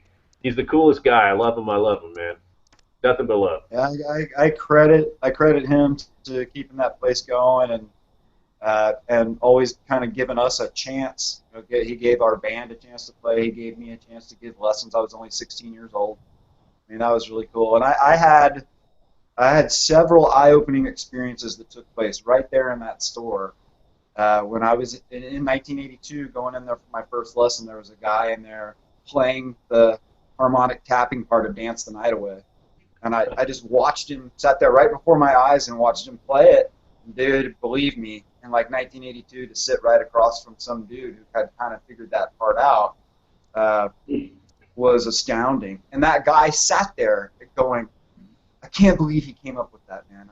That's incredible, man. Listen to that again. Played it again. I'm just sitting there, my eyes just, I can't believe that. So then, after I did like my first couple of years I did 2 years of lessons until I got to be. Actually, I did a year and a half. It was '83. Until I had gotten finally, gone from the very beginner acoustic to an electric. And the guy that was teaching me didn't really want to go past Mel Bay or anything like that. And I'm basically like, dude, all I want to do with this guitar is play Unchained. Just show me how to play Unchained. He's like, well, Kevin, you need to learn the so-and-so. And I'm like, you're not going to teach me? And I'm like, okay, I got to find someone else. So I went to the long-haired dude, the high school guy. He's like 18 years old. This guy, Andy. And got him, went in for lessons. I said, he goes, what do you want to learn, Kevin? And I go, I want to learn how to play Unchained. That's all I want to do. I don't want to leave here without knowing how to play Unchained. He goes, well, the theory behind that. I'm like, no. I'm like, just show me the chords, And Yeah. he showed me the chords, and that was the first thing I thought that you just reminded me of was, well, that doesn't sound like it. Yep. And so I'm like, I'm playing the chords, I'm playing D and B flat and C, and playing the sus4s and all that, and that doesn't sound like the record, man. So I went back like a week later. A week later, I go back and I go, hey man, I'm playing the chords and everything, and it doesn't sound like how I shut the it doesn't sound like the record, man. And he's like, oh well, he tunes his guitar down a half the stuff. I was like, what? He goes, Yeah. What is he that? tunes the whole guitar down. He's like, why don't you just tune the guitar to the song? I was like, oh. So then I played it and I was like, oh, okay, that gets closer. That kind of sounds like it. And I go, but one thing doesn't sound right. Something doesn't sound right. I don't know what the deal is. I go back and I'm like, dude, it's pretty close. It's just not right. Oh, he tunes his E string down to D. Like this is my third lesson. I'm 3 weeks into this thing, and I go, he does what? He tunes his E string down to D. I'm like, why would he do that? And he's like, well, it sounds cool. I'm like, okay. He goes, do it. So I tuned my E string down to D, and I played through the chord cycle, and it was just that absolute moment where I'm like, all right, that's it. I've got one big check off the trick. Tune down, and some songs he's in D, and that was the moment that I had that thing that was like, now it sounds right. Now it sounds right. That's the key. There's these tricks and stuff, and that's when I realized there was more to it. Oh, yes. And then you were off to the races because when we were kids, like Kevin worked harder than anybody else. I mean, there were a couple of guys in school that were like super advanced beyond us. Like was it John McLaughlin, or there was one guy that John Russell. Yeah, that was the one, and he I think he was the guy that had figured out how to play Tony McAlpine's Quarter to Midnight. I mean, who the hell was playing that fast, that perfectly? That guy was a monster. But there were a couple of players that really were way out of our league in terms of technique. But I didn't know sweep picking or arpeggios. Correct, but Kevin worked really, really hard. Harder than anybody else, and I can honestly say when I was a kid, like there was nobody else, in school that I looked up to and felt competitive with Kevin in terms of like where I needed to go with my playing, because like there would be like, oh man, they just learned that song, I need to go learn that, or I need to learn this, and like I remember when OU812 came out, I was like. Of course, we didn't sit around and play guitars like almost ever. I was really just always going and seeing him play because he had a great band and he was always busy playing with these guys, and everything. And we never jammed. It's like amazing that we never jammed. But so I would always go and see him play, and then I'd go home and be like, oh man, I need to learn that song. And when OU812 came out, I remember going, man, I'm gonna figure that whole damn album. And I'm like, I remember, you may not remember this, but I was like, dude, I'm going to figure that whole album out, like, now. And, like, I was almost like, I think I might have said, let's see who can finish it first, Now But, I barely remember. Of course, I half-assed my way through that album, and I did figure, like, most of it out. But I didn't really know it all anywhere near as what I thought I did. But, yeah, I mean, I went through and pretty much figured out almost that whole album pretty quickly. But, yeah, Kevin was... Well, looking back now, though... I have to admit that I think it was a little bit cooler to play Stevie Ray Vaughan Scuttle Button instead of AFU from OU812. Yeah, Kevin and I played a talent show back then, and it was funny. I used to stick out like a sore thumb because I was like the only guy that really, I mean, nobody was really familiar with Stevie Ray Vaughan to any degree back then when we were in high school. And, I love Stevie, and I got to see him many times when I was a kid. Like even before I moved to Houston, I saw Double Trouble twice before I even moved to Houston. I saw him play at the Palmer Auditorium in Austin. Was my first Stevie Ray gig with Rene Martinez, his guitar technician, opened the show, followed by Omar and the Howlers, and then Stevie. That was on the Soul to Soul tour, which was amazing. First time I saw him, and then I saw him like a total of 6 times after that. And I love Stevie. He blew me away, and I started learning. I got really into Stevie around the time that I had met Kevin. Maybe when I was 14, 15, 13, 14, 15, I started figuring out a lot of Stevie stuff. And we played a talent show one year where Kevin was their band was unquestionably the band of our high school. There was another couple of jerk offs like me and a couple of friends of mine that were playing in bands very occasionally, but Kevin's band had it going on, and they were the big climax of the show, and they played their excellent, they played I Don't Know and Red Barchetta. Kevin's a big Rush guy. He knows all the Alex Lifeson stuff, and they had a guy who was a really good singer, which was the real find, who had started singing with them at that point. And that guy turned out to be a real interesting character. I don't know whatever became of him. Yeah. Long story about that. But anyway, that guy was a great singer, which was incredibly hard to find. It's still hard to find a great singer these days, but Kevin had a really, really, really good singer. Mike was a good singer, more of a showman in the early days, but he became a better singer as he got older. Right. But Mike had balls. He's going out there trying to sing. He'd sing anything, right? He'd try, to Right. work out a way to sing songs that were almost impossible to sing. He'd sing Led Zeppelin songs and Rush and all that kind of stuff. Even if he had to do it like an octave lower, he would still do it, and he tried really hard, But anyway, at that show, Kevin played his whole set, and he's, and a lot of other people had like I got my Marshall stack and my effects and all this kind of stuff, and my band went up and we did an instrumental version of Led Zeppelin's "We're Gonna Groove," where we just kind of jammed on that. I had an excellent drummer named Stacy Spitzenberger, who I think Kevin used to play with briefly. Stacy Spitzenberger was the first drummer I ever played a live performance with. In Right. 8th grade. Wow. To my knowledge, Stacy might be gigging in Los Angeles still. I believe he was playing in a very odd jazz group. This guy was unbelievable drummer. This guy could play anything. Complicated jazz stuff this dude was playing when he was like 15, 16, 17 years old.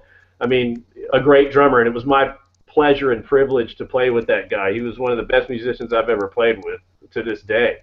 But so we did like an instrumental funky jam version of "We're Gonna Groove," and then we played that later on.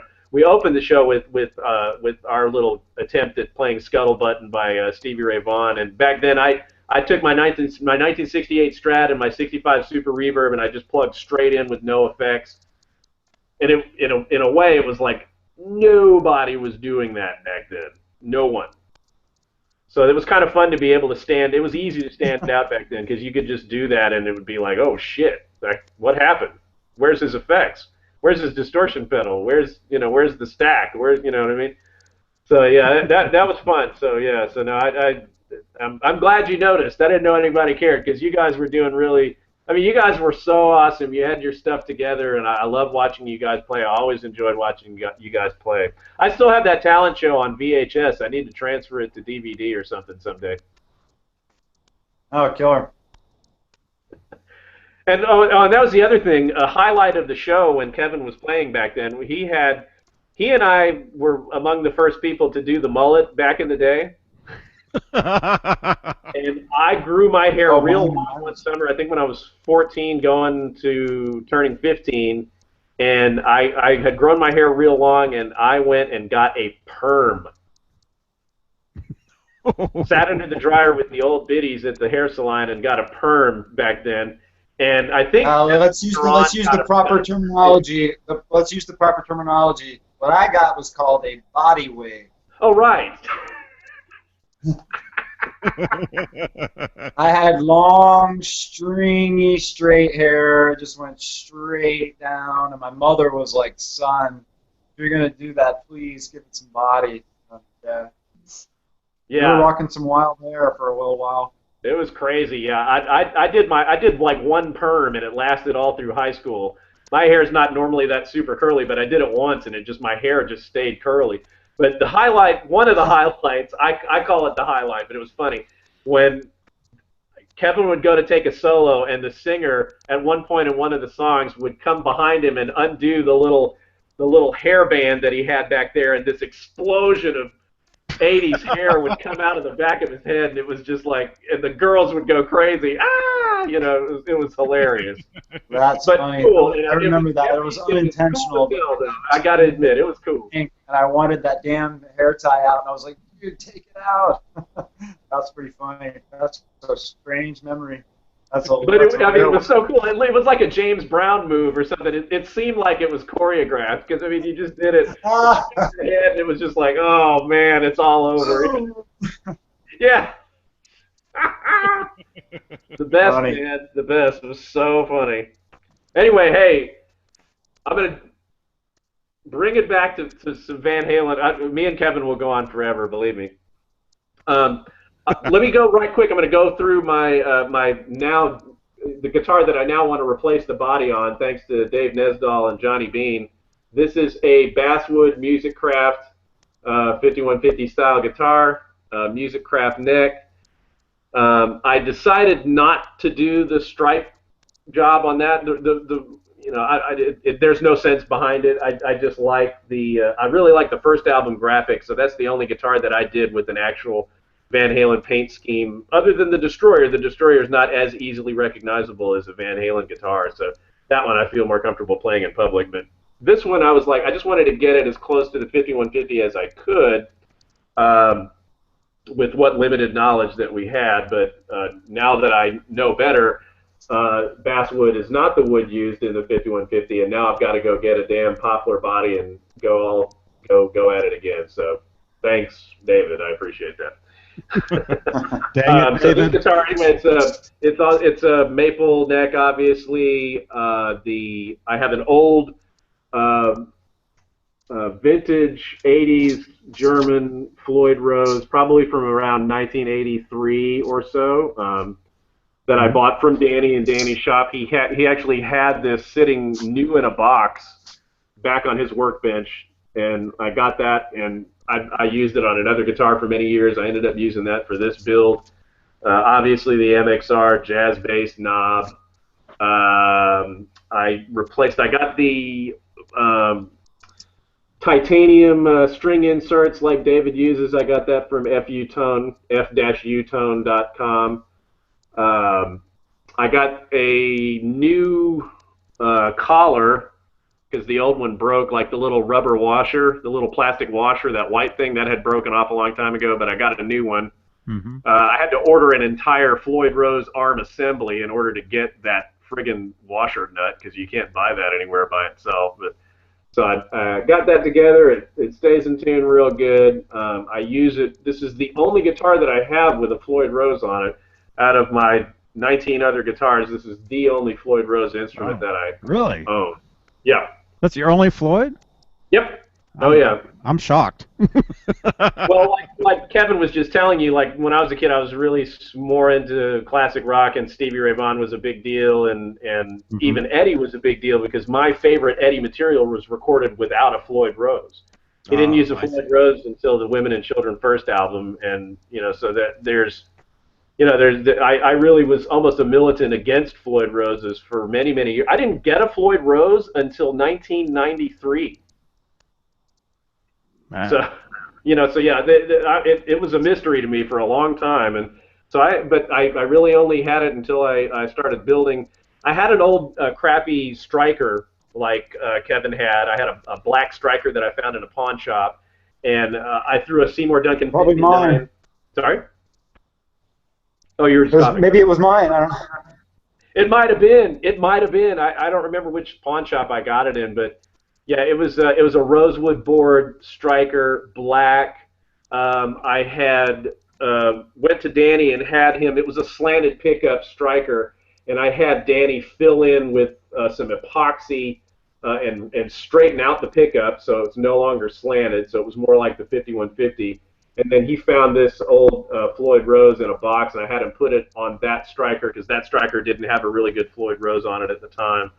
And I used that guitar for several years. My clip where I play the Live Without a Net solo, after I transcribed it in '96, summer of '96, that's the guitar that I use on that recording. If you go to my YouTube channel, you can hear me playing the Live Without a Net solo, and I was doing it on that guitar, which was not a good guitar. It was made out of plywood. I had to fill and re-drill a couple of times. The Floyd Rose was never seating very well. It would come unhinged. It was just a crap guitar, just like Kevin was talking about.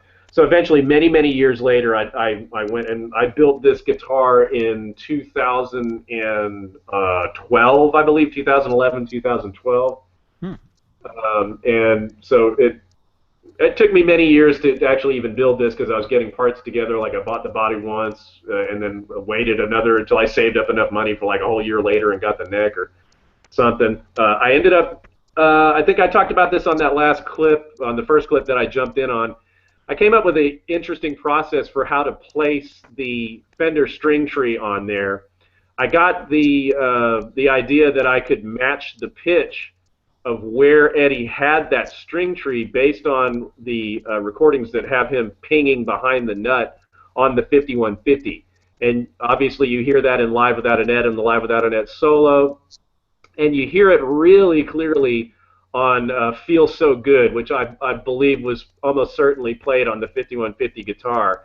And you hear him pinging behind the nut. So I just took the string tree and slid it along the length of the string and kept pinging until I reached the part of the string where its pitch matched the pitch of what I hear on that part on the Feel So Good solo. Oh, cool. That's super cool. Yeah, it's crazy. So pitch-wise, the placement of this string tree is identical to where it would have been on the 5150. When I tuned the guitar to match the record, and then I just slid this along until I got the pinging right. And then I made a mark and drilled the hole and put the string tree right there. So it is dead on where that is on the 5150. I had asked people online, I think I might have even asked Kevin or some of the guys on VH Links, like, how did you determine where to put the string tree? And everybody's like, I don't know, I just put it there, But so I came up with a rubric for where to put the string tree. So it was really more about how to get the sound as close to what the 5150 was. This guitar and a lot of my builds are really more about the playability and the sound. Obviously Eddie didn't have titanium string inserts in his Floyd Rose. That's really about durability and sound and reliability. And then that was the other cool thing on this. I did get the correct 90-degree Gatto tuners. I found those for next to nothing on eBay, luckily. I decided to put a Floyd Rose Allen wrench set on the back of the headstock. Looks kind of cool because it's black. It kind of blends in, but it's nice to have those handy there too. And then this is, let's see what else. Oh, and then I got also from Adam Reaver, I bought the brass tremolo claw. And then that is a 42mm titanium block, also from Adam Reaver. Nice. And then got the small type Kramer neck plate. I left it blank. I didn't put the B4129 serial number on it, but I left it blank like a lot of the early Kramers had no serial number. Just had the Made in USA designation on there. And then I got a correct size block letter Kramer logo. One little thing I was going to ask you guys about, and I probably would ask this of David too, he might know, but obviously Eddie's 5150 Kramer logo had the registered trademark, the little R with the circle around it on the headstock logo. Have you guys ever found a source for the correct size of that logo with the registered trademark on it? Because all the other logos I've seen are just like mine. It's just the Kramer without the registered trademark thing. No, I don't think so. I probably just got mine the same place you did. Yeah. It's an interesting point. I'll bet David has the right one, though. I'm almost certain he would have that correct headstock logo. The one that's on my GMW. Your GMW. The GMW is the right one, the one that I have, yeah. Okay, so they have the registered trademark on it. Mm-hmm. Cool. I don't know where the hell they got it, but I probably would redo my headstock if I found a correct one. I went with the gold logo because I decided to paint the guitar black. So, you know, and I had this painted by some guys that do all my paint work in Beaumont, Texas. A couple of guys do some really excellent work on painting for me. Once again, I pay people to do this, and you know, Kevin is actually the guy that'll get down there and get dirty and trial and error and get after it, and he's done some amazing work, whilst I have not. So anyway, that's all my Van Halen oriented guitars, I believe. Yeah. So that's all folks. Cool. Cool. Oh, here's another funny thing for you EVH guys. The guitar strap that I use, I bought an EVH guitar strap. Now, in the old days, Eddie just used a black guitar strap, whatever generic black leather guitar strap that he would use. I thought the EVH one was kind of cool, and I did end up liking these kind of things. Like I ended up using this little part on my VH1 guitar strap. But I didn't really care for having this is the opposite of Johnny, but I didn't care for having the EVH logo, you know, on my strap. I just wanted a plain black leather strap, and I went to the nth degree and actually unstitched the EVH logo out of the strap. So it's just blank where the EVH logo used to be. And what else? I did some other crazy stuff to it. Can't remember what I did. I did some interesting things to the strap to make it work, but I de-EVH branded an EVH guitar strap, and that's what I use on this Kramer. So there it is. Cool. Cool. Well, hey, Jack Sparrow comments. I had really long hair in the 80s. Bleached out like Sissy DeVille at Poison. He says, lol, man, those were the days. Oh, man. And then Matt says, what?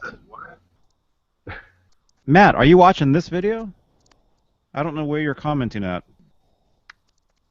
Oh, and then Jack Sparrow also says on this video, here's a question. Did Jake E. Lee play one of those Charvels back in the early 80s with Ozzy? No.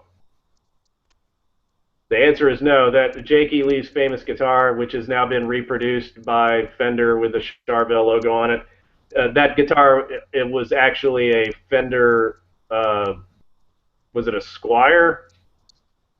It was a Fender Strat that had the truss rod up at the top. I think it was like an 80s, maybe an 80s Fender Strat that he painted and then somebody put a Charvel logo on that guitar.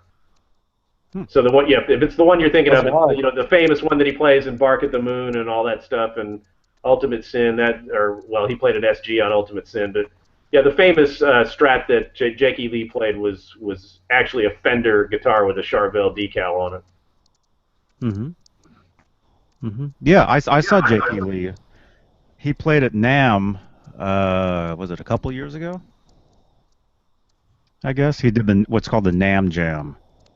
And Chip Ellis, he's actually the one that got me into that. He got me and my friend some passes for that. So we were like sitting right up. It was Jake E. Lee was the headliner, and it was also what's the guy? He plays a Charvel. Chip actually made his guitar now, a replica of his guitar, the Charvel.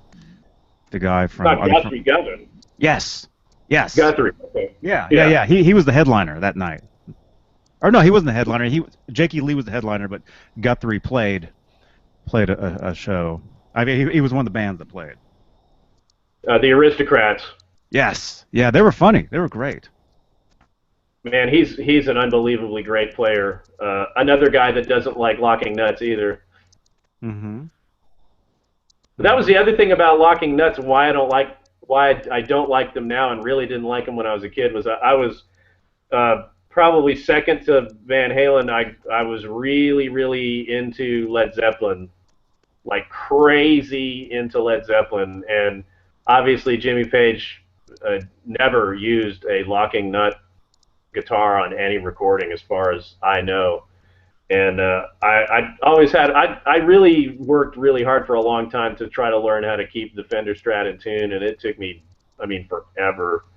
And I'm satisfied with where I'm at with it now, but yeah, there was just something about it I just didn't like it. I like being able to bend behind the nut, you know, and do the heartbreaker trick, and do other things behind the nut, and that's kind of what led me away from Floyd Rose's in general. And I like the tone better without the Floyd Rose. I mean, I'm one of those weird guys where, when I watch your videos, and then sometimes even when I'm participating, anything that happened in the band after OU812, I kind of completely checked out. I mean, anything that had to do with the signature guitars and the amps, the Soldanos, I was really, really loving everything up until OU812, and then after that, I just am not really super into. I mean, I can identify that some of the guitars were really nice. I mean, the Ernie Ball Music Mans are nice guitars, not something that personally I would have, but they're really beautiful, well-made guitars, especially those Ernie Ball Music Mans. And I think the Stealth is a really cool-looking instrument. I think that's an awesome-looking guitar. And I like that new cream Relict Wolfgang is awesome. But yeah, generally speaking, I'm just like up to OU812 and then boop, off the face of the earth for me. Well, hey, Dave Lucy says, "Hey Johnny." He says, "Hey guys." Kenneth chimes in with Jake E. Lee's friend worked at Charvel and was gonna repaint Jake's Strat that was sunburst. When Jake got it back, his friend had also reshaped the headstock and added the Charvel logo. Kenneth That's exactly right. Yep. Wow. Cool. Never knew that. Yep. Yeah, which is funny that now there's a Charvel. Of course, Charvel is now owned by Fender, so now it's a Charvel signature, sort of replica of the Jake E. Lee guitar that you can buy now. Which again, when we were kids, that would have been awesome, Right. Yeah, all this cool stuff that the kids have these days that we didn't. I'm just jealous, Yeah, but the kids these days, they have no idea what that stuff is, Well, yeah, that's true. But then there's some kids that are super into classic rock and stuff. But it's amazing how many younger kids actually are. Like Kevin's kids. They have parents that hipped them to good music when they were young, and they are really going after it. I mean, there's whole generations of people that are younger than me that that took the ball and ran with it. I'm friends with a couple of people that that have totally eclipsed me as a player, that are a couple of years younger than me. My friend Lance Lopez, who is out of the Dallas area, is an amazing blues rock, hard rock guitar player. Google that guy, Lance Lopez. He's an amazing musician, and he just did a new record with Kenny Aronoff on drums and a guy named Fabrizio Grossi on bass, called Supersonic Blues Machine. They just recorded an amazing album that features Warren Haynes and Billy Gibbons on some tracks with them. Lance is like 35 or 36, he's several years younger than me. But that guy just straight up went right down the blues alley, like I did when I was a kid. And he's just a blues monster and a great classic rock, but mostly blues and psychedelic rock influenced guy. An amazing singer, great band. I opened for his band a couple times, and I love him. Another guy that I got to meet the other day, who came to town, played in a tiny country club, a country nightclub in Conroe, Texas, about an hour outside of Houston. A guy named J.D. Simo, who is a brilliant Nashville guitar player, who is straight up Eric Clapton, Cream era, just guitar straight into amp, kind of like Derek Trucks, like sort of but psychedelic rock kind of guy who, he's just an amazing player. Look him up if you haven't heard his music. He's a genius. J.D. Simo, S-I-M-O. He's fantastic. You guys would enjoy him. You know, I go on and on about the connection between Eric Clapton and Eddie Van Halen, and I did my whole spiel about the sitting on top of the world lick. Kevin, I wish you were there for that, because that was kind of a cool little hangout we did where I got to talk about the sitting on top of the world lick. I think we corresponded a little bit about that on Facebook, where I was kind of showing how that lick was played in all kinds of solos and stuff. But J.D. Simo is so perfect at recreating what Cream was with him and his band.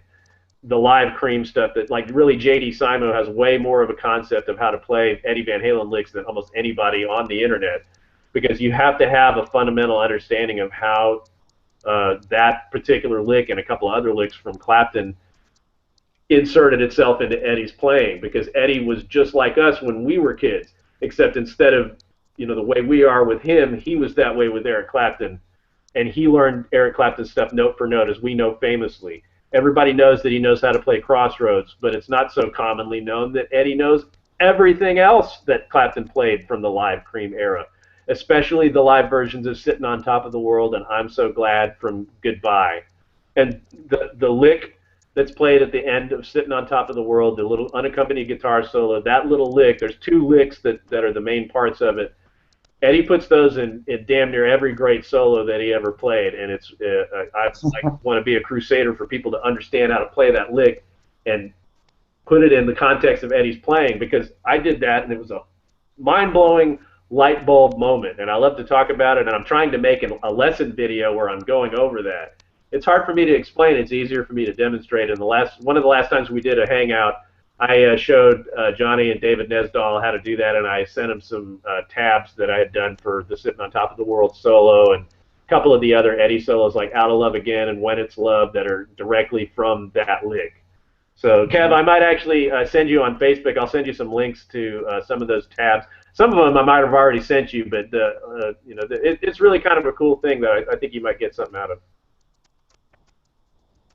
Yeah. Please do. That sounds great. Bet. Yeah. Well, yeah. Well, Dave Lucy, right? Was it Lucy? Let me see. Real quick. It's not Paul Rodin. Oh, Paul Rodin. Where's Dan? Paul Rodin? Where's Paul Rodin at? Rodin. Dave Lucy. Yes. He says he added me on Google Plus, and he. This is Dave that added you on G Plus. I have a few guitars you, Rob, and Dave Nesdahl would think are interesting. I'll come on sometime. Yes. Cool. Dave Lucy. Yeah, you're welcome.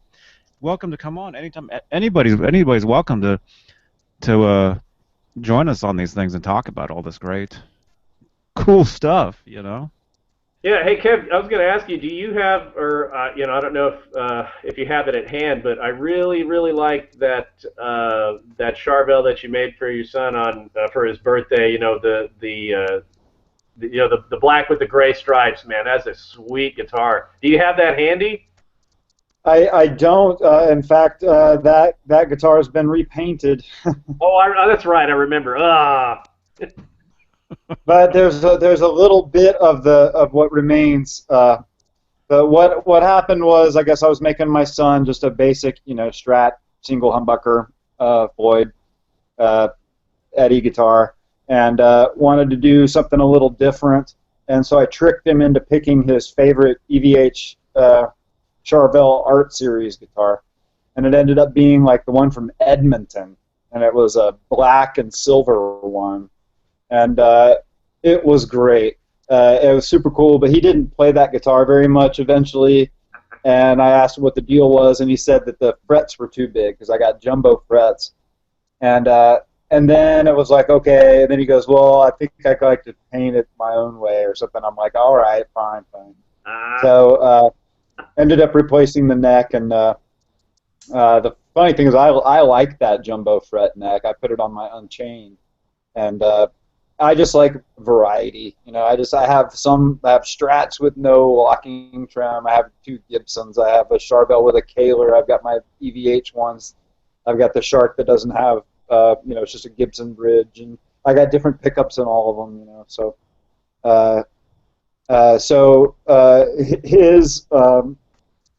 he just painted it like cream, and so, but we left a little bit of the inside panel, you know, of the back, on the back, that little swoop part or whatever, the form fit for your body.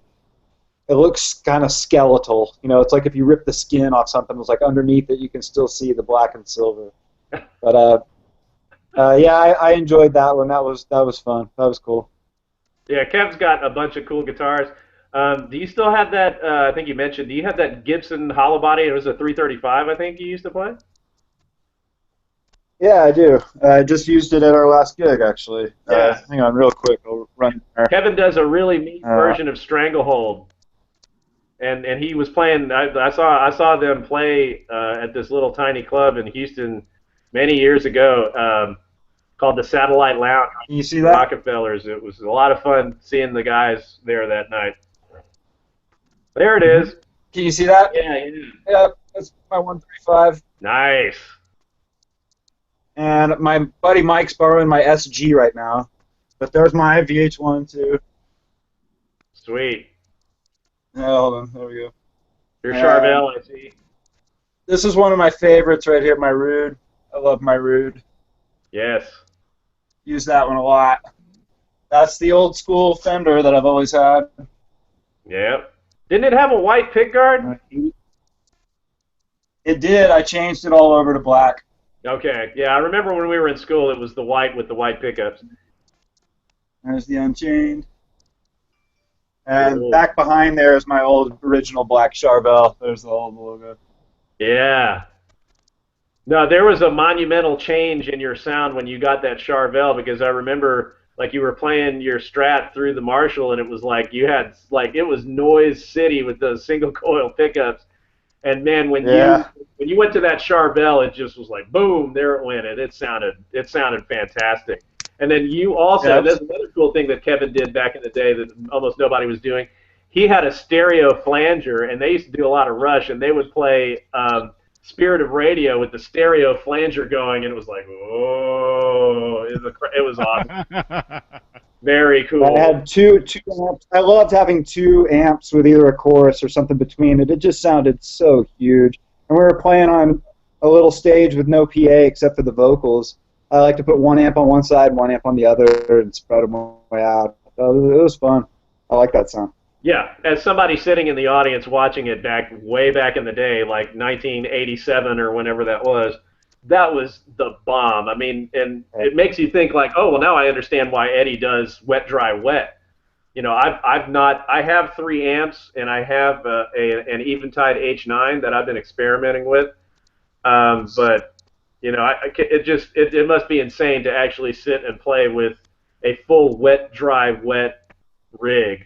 You know, it's a goofy sound in a way. It's almost 280s or 90s even, but you know, it's certainly a neat sound. Takes a lot of gear to make it happen, kind of. But right now, with my H9, I've been just using the mix control and going mono, and kind of experimenting with the Van Halen style harmonizer sounds from the 949 setting and H3000 setting, and that's been kind of cool. But you know, I'm still just kind of figuring out how to make that work. But you know, most of the time, I'm still to this day, like I'll still just plug straight from the guitar into the amp, you know, and with no effects. But I have a whole closet full of vintage effects that I almost never use live. You know, I think I use like maybe 2 pedals maximum at one time whenever I played live. I used to play live a lot more in the 90s.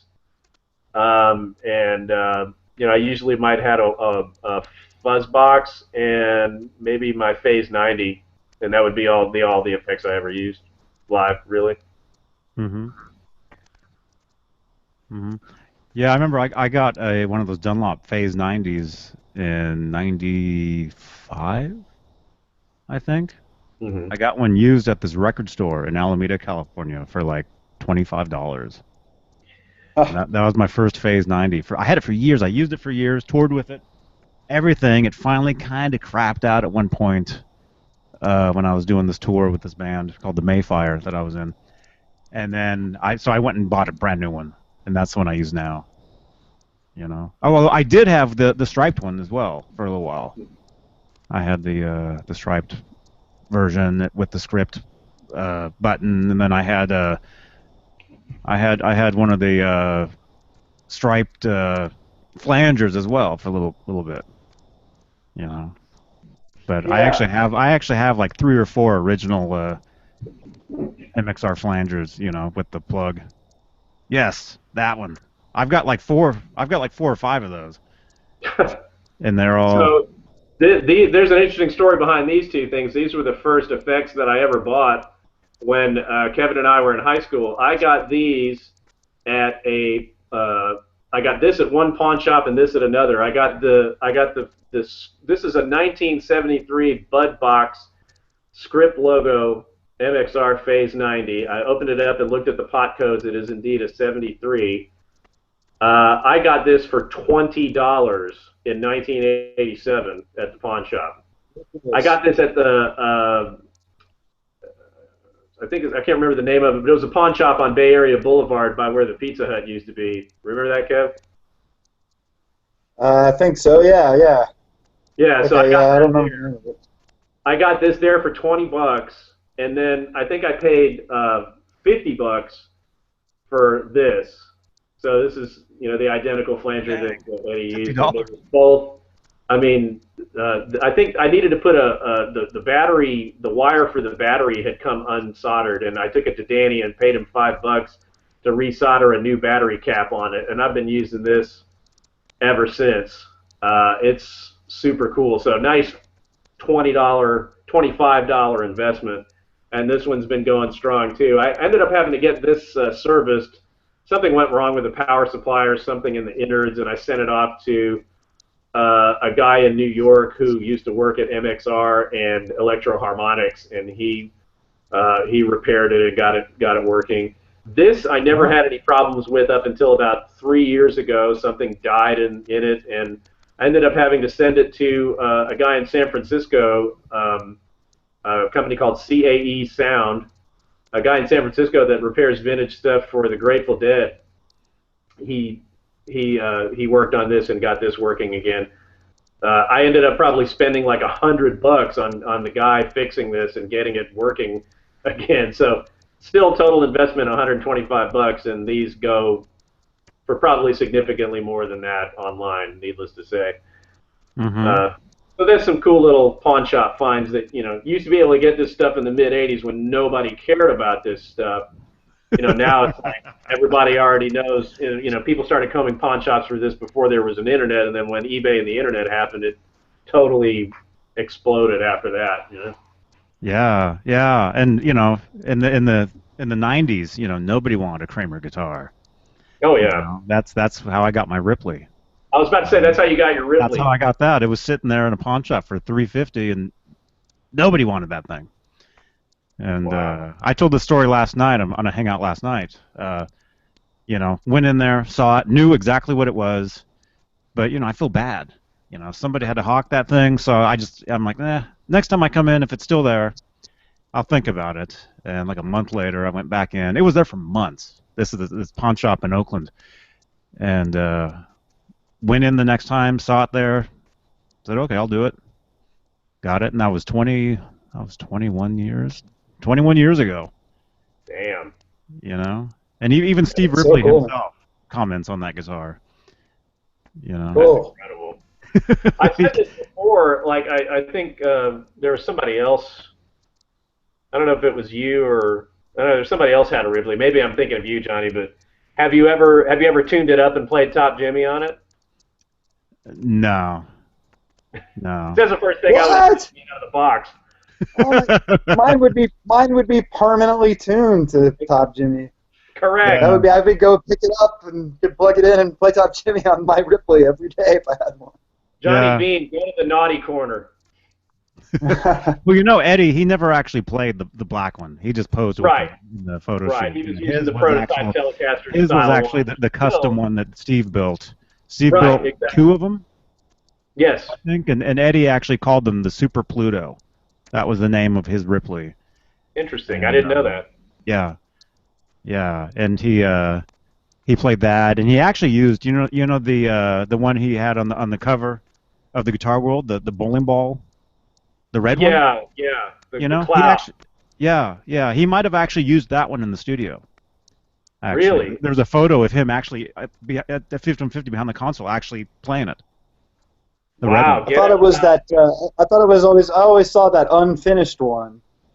Yeah. It was. He did not use, because that guitar was not made until probably 1986. The Red Cloud Yeah. guitar on the that was Yeah. like made in '86. So if he used it, it would have been used on maybe something on OU812 or something even afterwards. The photo of Eddie with it in the studio was about 88 Okay, era. okay. Yeah, And I then mean, he did break out a Ripley again years later Yeah. for Crossing Over, the Okay. B-side Off Balance, and then of course more recently, uh, Different Kind of Truth. He used it for the song that was on the Wildlife. Did you say that Van Blood and Halen had? Fire. Did you just say that? Did you say that Van Halen had an album called Balance? I haven't heard of those. Exactly. There was one that something happened after OU812. I don't know what it was. Yeah, yeah. I've never heard of such an album. I deny its existence. I'm just teasing. Yeah. Now, to be fair, there is some good stuff in there, and there's a couple of little things that I think are kind of cool, and like I kind of Pound Cake. I kind of like Pound Cake is a little cool to me. I like the drum sounds on For Unlawful Carnal Knowledge. Andy Johns. Mm-hmm. The drums and the bass sound excellent on For Unlawful Carnal Knowledge. But just the material, and 5150 and OU812 to me are super classic records still. Sammy's voice was at its absolute peak right there. He never sang that good before, and he never sang that good after. Like in terms of pitch, in terms of range, and just going for it. They really worked him. They really worked him hard on that one, and Yeah, plus and they wanted to he make had a great something to first prove. impression. Yeah, especially on 5150. I mean, man, on the song 5150, that is an incredible vocal performance.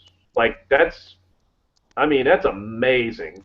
Singing. That album had to be, that was like a Van Halen 1 version of Mach 2, so it had to be perfect, Yeah. and it was. They put that was Van Halen's first #1 record ever. Right. Well, I think, Kevin, when you saw them did you see them on the 5150 tour? I don't remember. I was so fortunate to see them at the Cotton Bowl at the Texas Jam. That's right, in '88, right? It was no, that was in '86. Oh, okay. You saw the Monsters of Rock in '88 too. I remember that. Yeah, we saw that, but in '86 I did see them at the Cotton Bowl at the Texas Jam, and that was a pretty life-changing experience. That was pretty crazy. I still remember that very, very clearly. That was how me and Kevin actually ended up meeting right off. I saw Van Halen at the Frank Irwin Center in Austin in October of '86, and I moved to Houston. I saw that one too. Yeah, so we all went to the tour together. Yeah, you were at that same show that I was, and I was 13.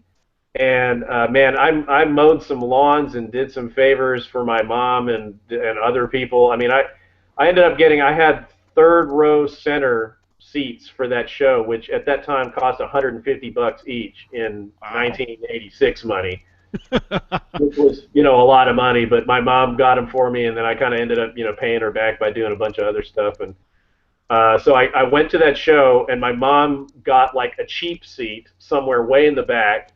So she drove me and my then girlfriend when I was 13.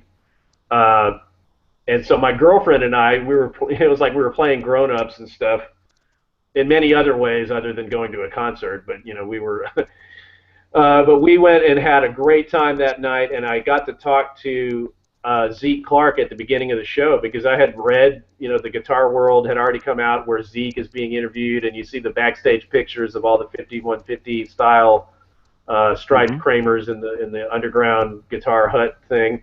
And so I knew who Zeke was back then, and I said, hey, I saw you in Guitar World, and I said, hey, I hate to be a dick, but I asked him even then, I was like, hey, is there any chance I could get a pic? Zeke was so cool. He went back got me a pick, put it in my hand. So I have an unused pick from Eddie with the 5150 logo on it, which I have here somewhere. But that was really super cool. And I caught 2 picks from Michael Anthony at that show. So I have a red Mike Anthony pick and a fluorescent green Mike Anthony pick that I got from that show. And then I moved to Houston in November of '86, just a couple of months later, and somebody had, because I think I used to carry them around in my pocket. I used to have a jacket that had like a little front pocket, a denim jacket, and I would carry that around in my pocket, and like I'd shown it to a couple of people, and like it got through the grapevine to Kevin that I had these picks, and like Kevin came up to me like at my locker, and like I knew no one in the school. I was the new kid. And Kevin said, "Hey, I don't remember what you said." It was like, "Hey, I heard did you go see Van Halen? I heard you had a pick." And like, so I took it out of my pocket. It was like the pick of destiny. It was like, and Kevin was like, "Oh my God," he was freaked out. So that was how we met. Yeah, that's pretty funny. That's true. I can't believe I remember that after all this time, man. But yeah, that was indeed the first time I met Kevin and realized, oh, there's a kindred spirit. There's a guy that's totally insane, just like me. Mm-hmm. I was going to say, as far as the guitar picks, a friend of mine got a 1984 pick straight from Eddie. Eddie handed it right to him. A friend of mine, he used to carry it around like you're talking about. Mm-hmm. He ends up losing it. Oh. Yeah. No. Like, no. Yeah. Yeah. This was in the 80s. Oh. Yeah. Yeah, it was a talisman, man. Carried around, Mm-hmm. I ended up with a Steve Vai pick from David Lee Roth concert. He came right over to the side of the stage, looked right at me and my buddy, and threw it right at us. It hit the ground. We scrambled for it. We gave up. I looked down. We were standing on it, and I picked it up. I still have it. Mm-hmm. Was that the Paradise tour? Yeah, Skyscraper tour. Skyscraper, yeah, just like Paradise. Yeah. Yeah, we went. Kevin and I went to see a bunch of cool concerts in the '80s, and our friends. Well, I'll say that the group was Kevin and all of his friends, and they let me into their group, which was nice, And so I was like tertiary friends with all those folks, and we would go to like Pink Floyd laser shows and Led Zeppelin laser shows, and I went to a Van Halen laser show one time. I can't imagine that would be as fun as a Led Zeppelin or Pink Floyd laser show. Yeah, I remember Running with the Devil came on, and all of a sudden there's like a devil laser. Cheesy laser face. Devil. Yeah. Yeah. Yeah. I think they did. There was a Rush. Did they do a Rush laser show at the planetarium? Not back in the day, I don't think. Okay. It was just Zeppelin and Floyd. Zeppelin and Floyd, and we went to those together, and we went to a couple of concerts together. We saw the Aerosmith Permanent Vacation tour with Dokken opening. Yep. Dang. And I got a pick from George Lynch at that show. Kind of the same way. I went up to the guitar technician before the show started, and I said, "Hey, you got any picks?" And the guy gave me a George Lynch pick. Mm-hmm. And like Kevin was more of a George Lynch fan. Kevin knew how to play Mr. Scary, and they used to play like In My Dreams. I think he used to do that one, and a couple of other Dokken songs. I should have given it to you. I don't know why I didn't give it to you, because I wasn't as much. I like Lynch, but I wasn't as much of a fan as you were. I should have given it to you back then. I think I ended up trading it for something to a guy a long time ago. I definitely dug George Lynch. I still do. I think I love his tone and his leads and stuff. But just oh boy, those Dokken lyrics were something else, man. Yeah. Horrible. Warriors. Yeah. Oh, I ran into him at that Jake E. Lee show I was telling you about at NAMM. Yeah. NAMM Jam. Cool. The friend of mine I was with, he actually, believe it or not, used to keep George's guitars at his house for him at some point, So we see George. We were walking out. We see him. So we walk up and he introduces him to me. And I just got a photo with him. You may have seen it on one of my pages. This was nice tan. Last year or a couple of years ago. Yeah. Yeah. Yeah. I think I saw him the year before. Actually, I saw him the year before. I was at the Chip Ellis got me into the Seymour Duncan party at NAMM, and at one point George came up and just stood at my table and just stood there, like right next to me. He's just like standing there, and then for like 10 seconds, and then turns and leaves. I turn around, I'm like, that was George Lynch. Oh, That's the funny thing about NAMM is all hey these guys, I got they a just bug. walk around. Oh yeah. Yeah, and I got to get going too. We've been on here forever, but it was a lot of fun. Hey, it's great to see you, Kev. It's fun to catch You up, too, man. Alan. Yes, Yeah, and we'll do this again. hey, bet. Dave Lucy, you can jump in another time, okay? He wants to jump in, but I need your email address, Dave Lucy. So if you message me your email address on Facebook, so I can get you in one of these. But so we'll wrap this up. But yeah, great to see you, Kevin. All right, man. I'll look forward to the next one. Peace, guys. Yes. Be sure to tune in tonight to see if you can to try to see the Paul Unkert thing. That's going to be really cool. Yeah, I definitely will give it a try. Cool. Mm-hmm. All right, later, guys. Bye. All right. See you, Kevin. There we go. All right. Well, cool. Thanks, Johnny. I appreciate you doing this so early. And man, that went way long. Mother of pearl. That was out of control, and I was talking almost the entire time. It's almost lunchtime here, and I still haven't had breakfast. You got me out of bed for this. Yeah, I had one Eggo, and I'm like totally starving. So. Well, all right, man. That was cool. Well, people dug it. People dig it. Cool. We get people have been watching this, asking questions, and yes, anybody looking at this right now, yes, tonight, roughly, what did we say, 9 o'clock? Yeah. 9 o'clock Eastern. We're thinking roughly. Our friends David Nesdahl and Rob Johnson and Anthony are on their way to Paul Unkert's house. And Paul Unkert, he was the man. He was the guy who built and all these what would you say, iconic Kramer guitars in the early 80s. Paul Rodin says Sofa King. Yes. So anyway, so tune in tonight. Roughly 9 o'clock Eastern, 6 o'clock Pacific-ish. 8 o'clock Central. 8 o'clock Central. We'll be live at Paul Unkert's house. And like I said, Rob Johnson and David Nesdahl will be there together. They're actually at Nesdahl's house right now together. Nice. I saw a photo of Dave playing Rob's Steinberger. Oh, yeah, right away. You knew that was going to be the first thing. Yeah. Yeah. Like before the vows were exchanged, that had to happen. Yes. So Well, you can do that in New York, oh man, they're gonna see this and they're gonna be so happy. I'm not here to judge, man. Well, hey, and as far as the thing tonight, yeah, we've been getting some good retweets on this actually. Dean, do you know Dean Del Rey? He's a comedian. He's a famous. He's hilarious. He's an awesome dude. I've actually talked to him on his podcast several months back. I called in and I talked to him and Tracy Guns, of originally LA Guns. Yes. I talked to both of them on a podcast. And anyway, Dean Del Rey, he retweeted my tweet about tonight. Cool. Who else did? Oh yeah. Who else? Real quick. Anthony retweeted. History of Van Halen retweeted, which is everybody knows Jeff Hensley, Jeff Unchained Hensley.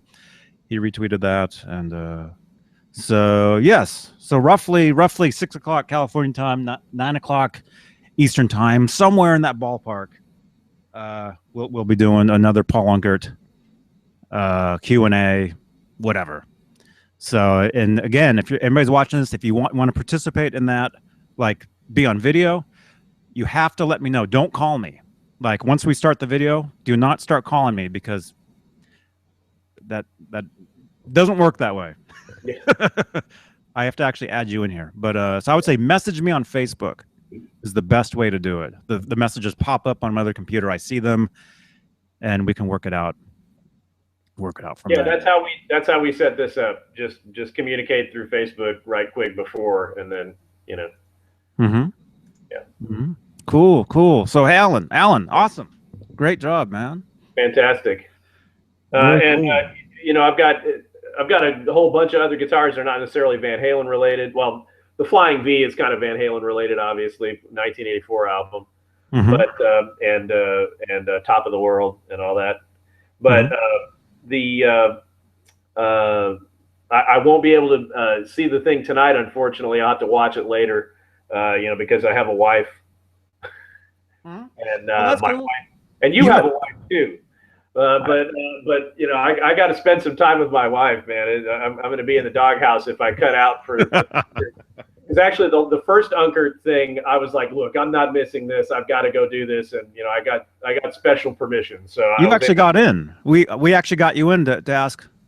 You did. Question. Yes. Fantastic. That was a very unusual moment. But yeah, I won't be able to get in there tonight. But I'm definitely gonna watch it after the fact. And anybody out there that wants to learn some cool stuff and see a cool guy, get some interesting tidbits about all of those great from the Neptune Kramer on through the Hot for Teacher 1984 5150. Those are some really cool guitars, and Paul Unkert's one of the main guys that has like 90% of the answers on those guitars for you out there. And Paul Roden says, I'm excited for tonight. I have to think of some questions for Paul Unkert. Cool. Yes, absolutely. Yes. And so anybody watching this, we got 6 people looking at us right now. If you're watching this, the video tonight, it'll be streaming on my page just like it is now. This video with Alan, it's the same exact kind of deal. So, and please subscribe if you like these videos. You'll be alerted immediately when we do these things, and they're a lot of fun. Yeah, they're great. People have been really digging them, and they're getting better and better. And we're getting other people to come in and talk about cool stuff. That's very cool. And like David says, you can always learn something. I mean, I really didn't know specifically that it was pretty much a slam dunk from the source that it was Poplar used on the 5150. It was still sort of debated online in the forums and stuff, and there really wasn't a clear-cut answer. But Paul put that to rest. I didn't know that specifically until David hit me to that. That's something that I went 30 some years without knowing. So even the old guys who've been doing this forever, and you can always learn something. It's always fun to tune in and hang out. You never know what you're going to learn. Yes. Cool. Okay, well, hey, I'll let you run. Sounds good. I got a million things to do before I have 6 hours. So that thing's going to be roughly in 6 hours. So you'll need a nap, man. Yeah. I need a nap. I still have to eat. I haven't eaten anything today. Me either. I'm starving. I'm gonna go to Jack in the Box and do my thing. All right, Johnny. Take care. Great seeing you, man. Thanks a lot. Yes, Alan. Great seeing you too. Subscribe to Alan's channel, Johnny Bean, johnnybean.com, and you guys jump back in tonight.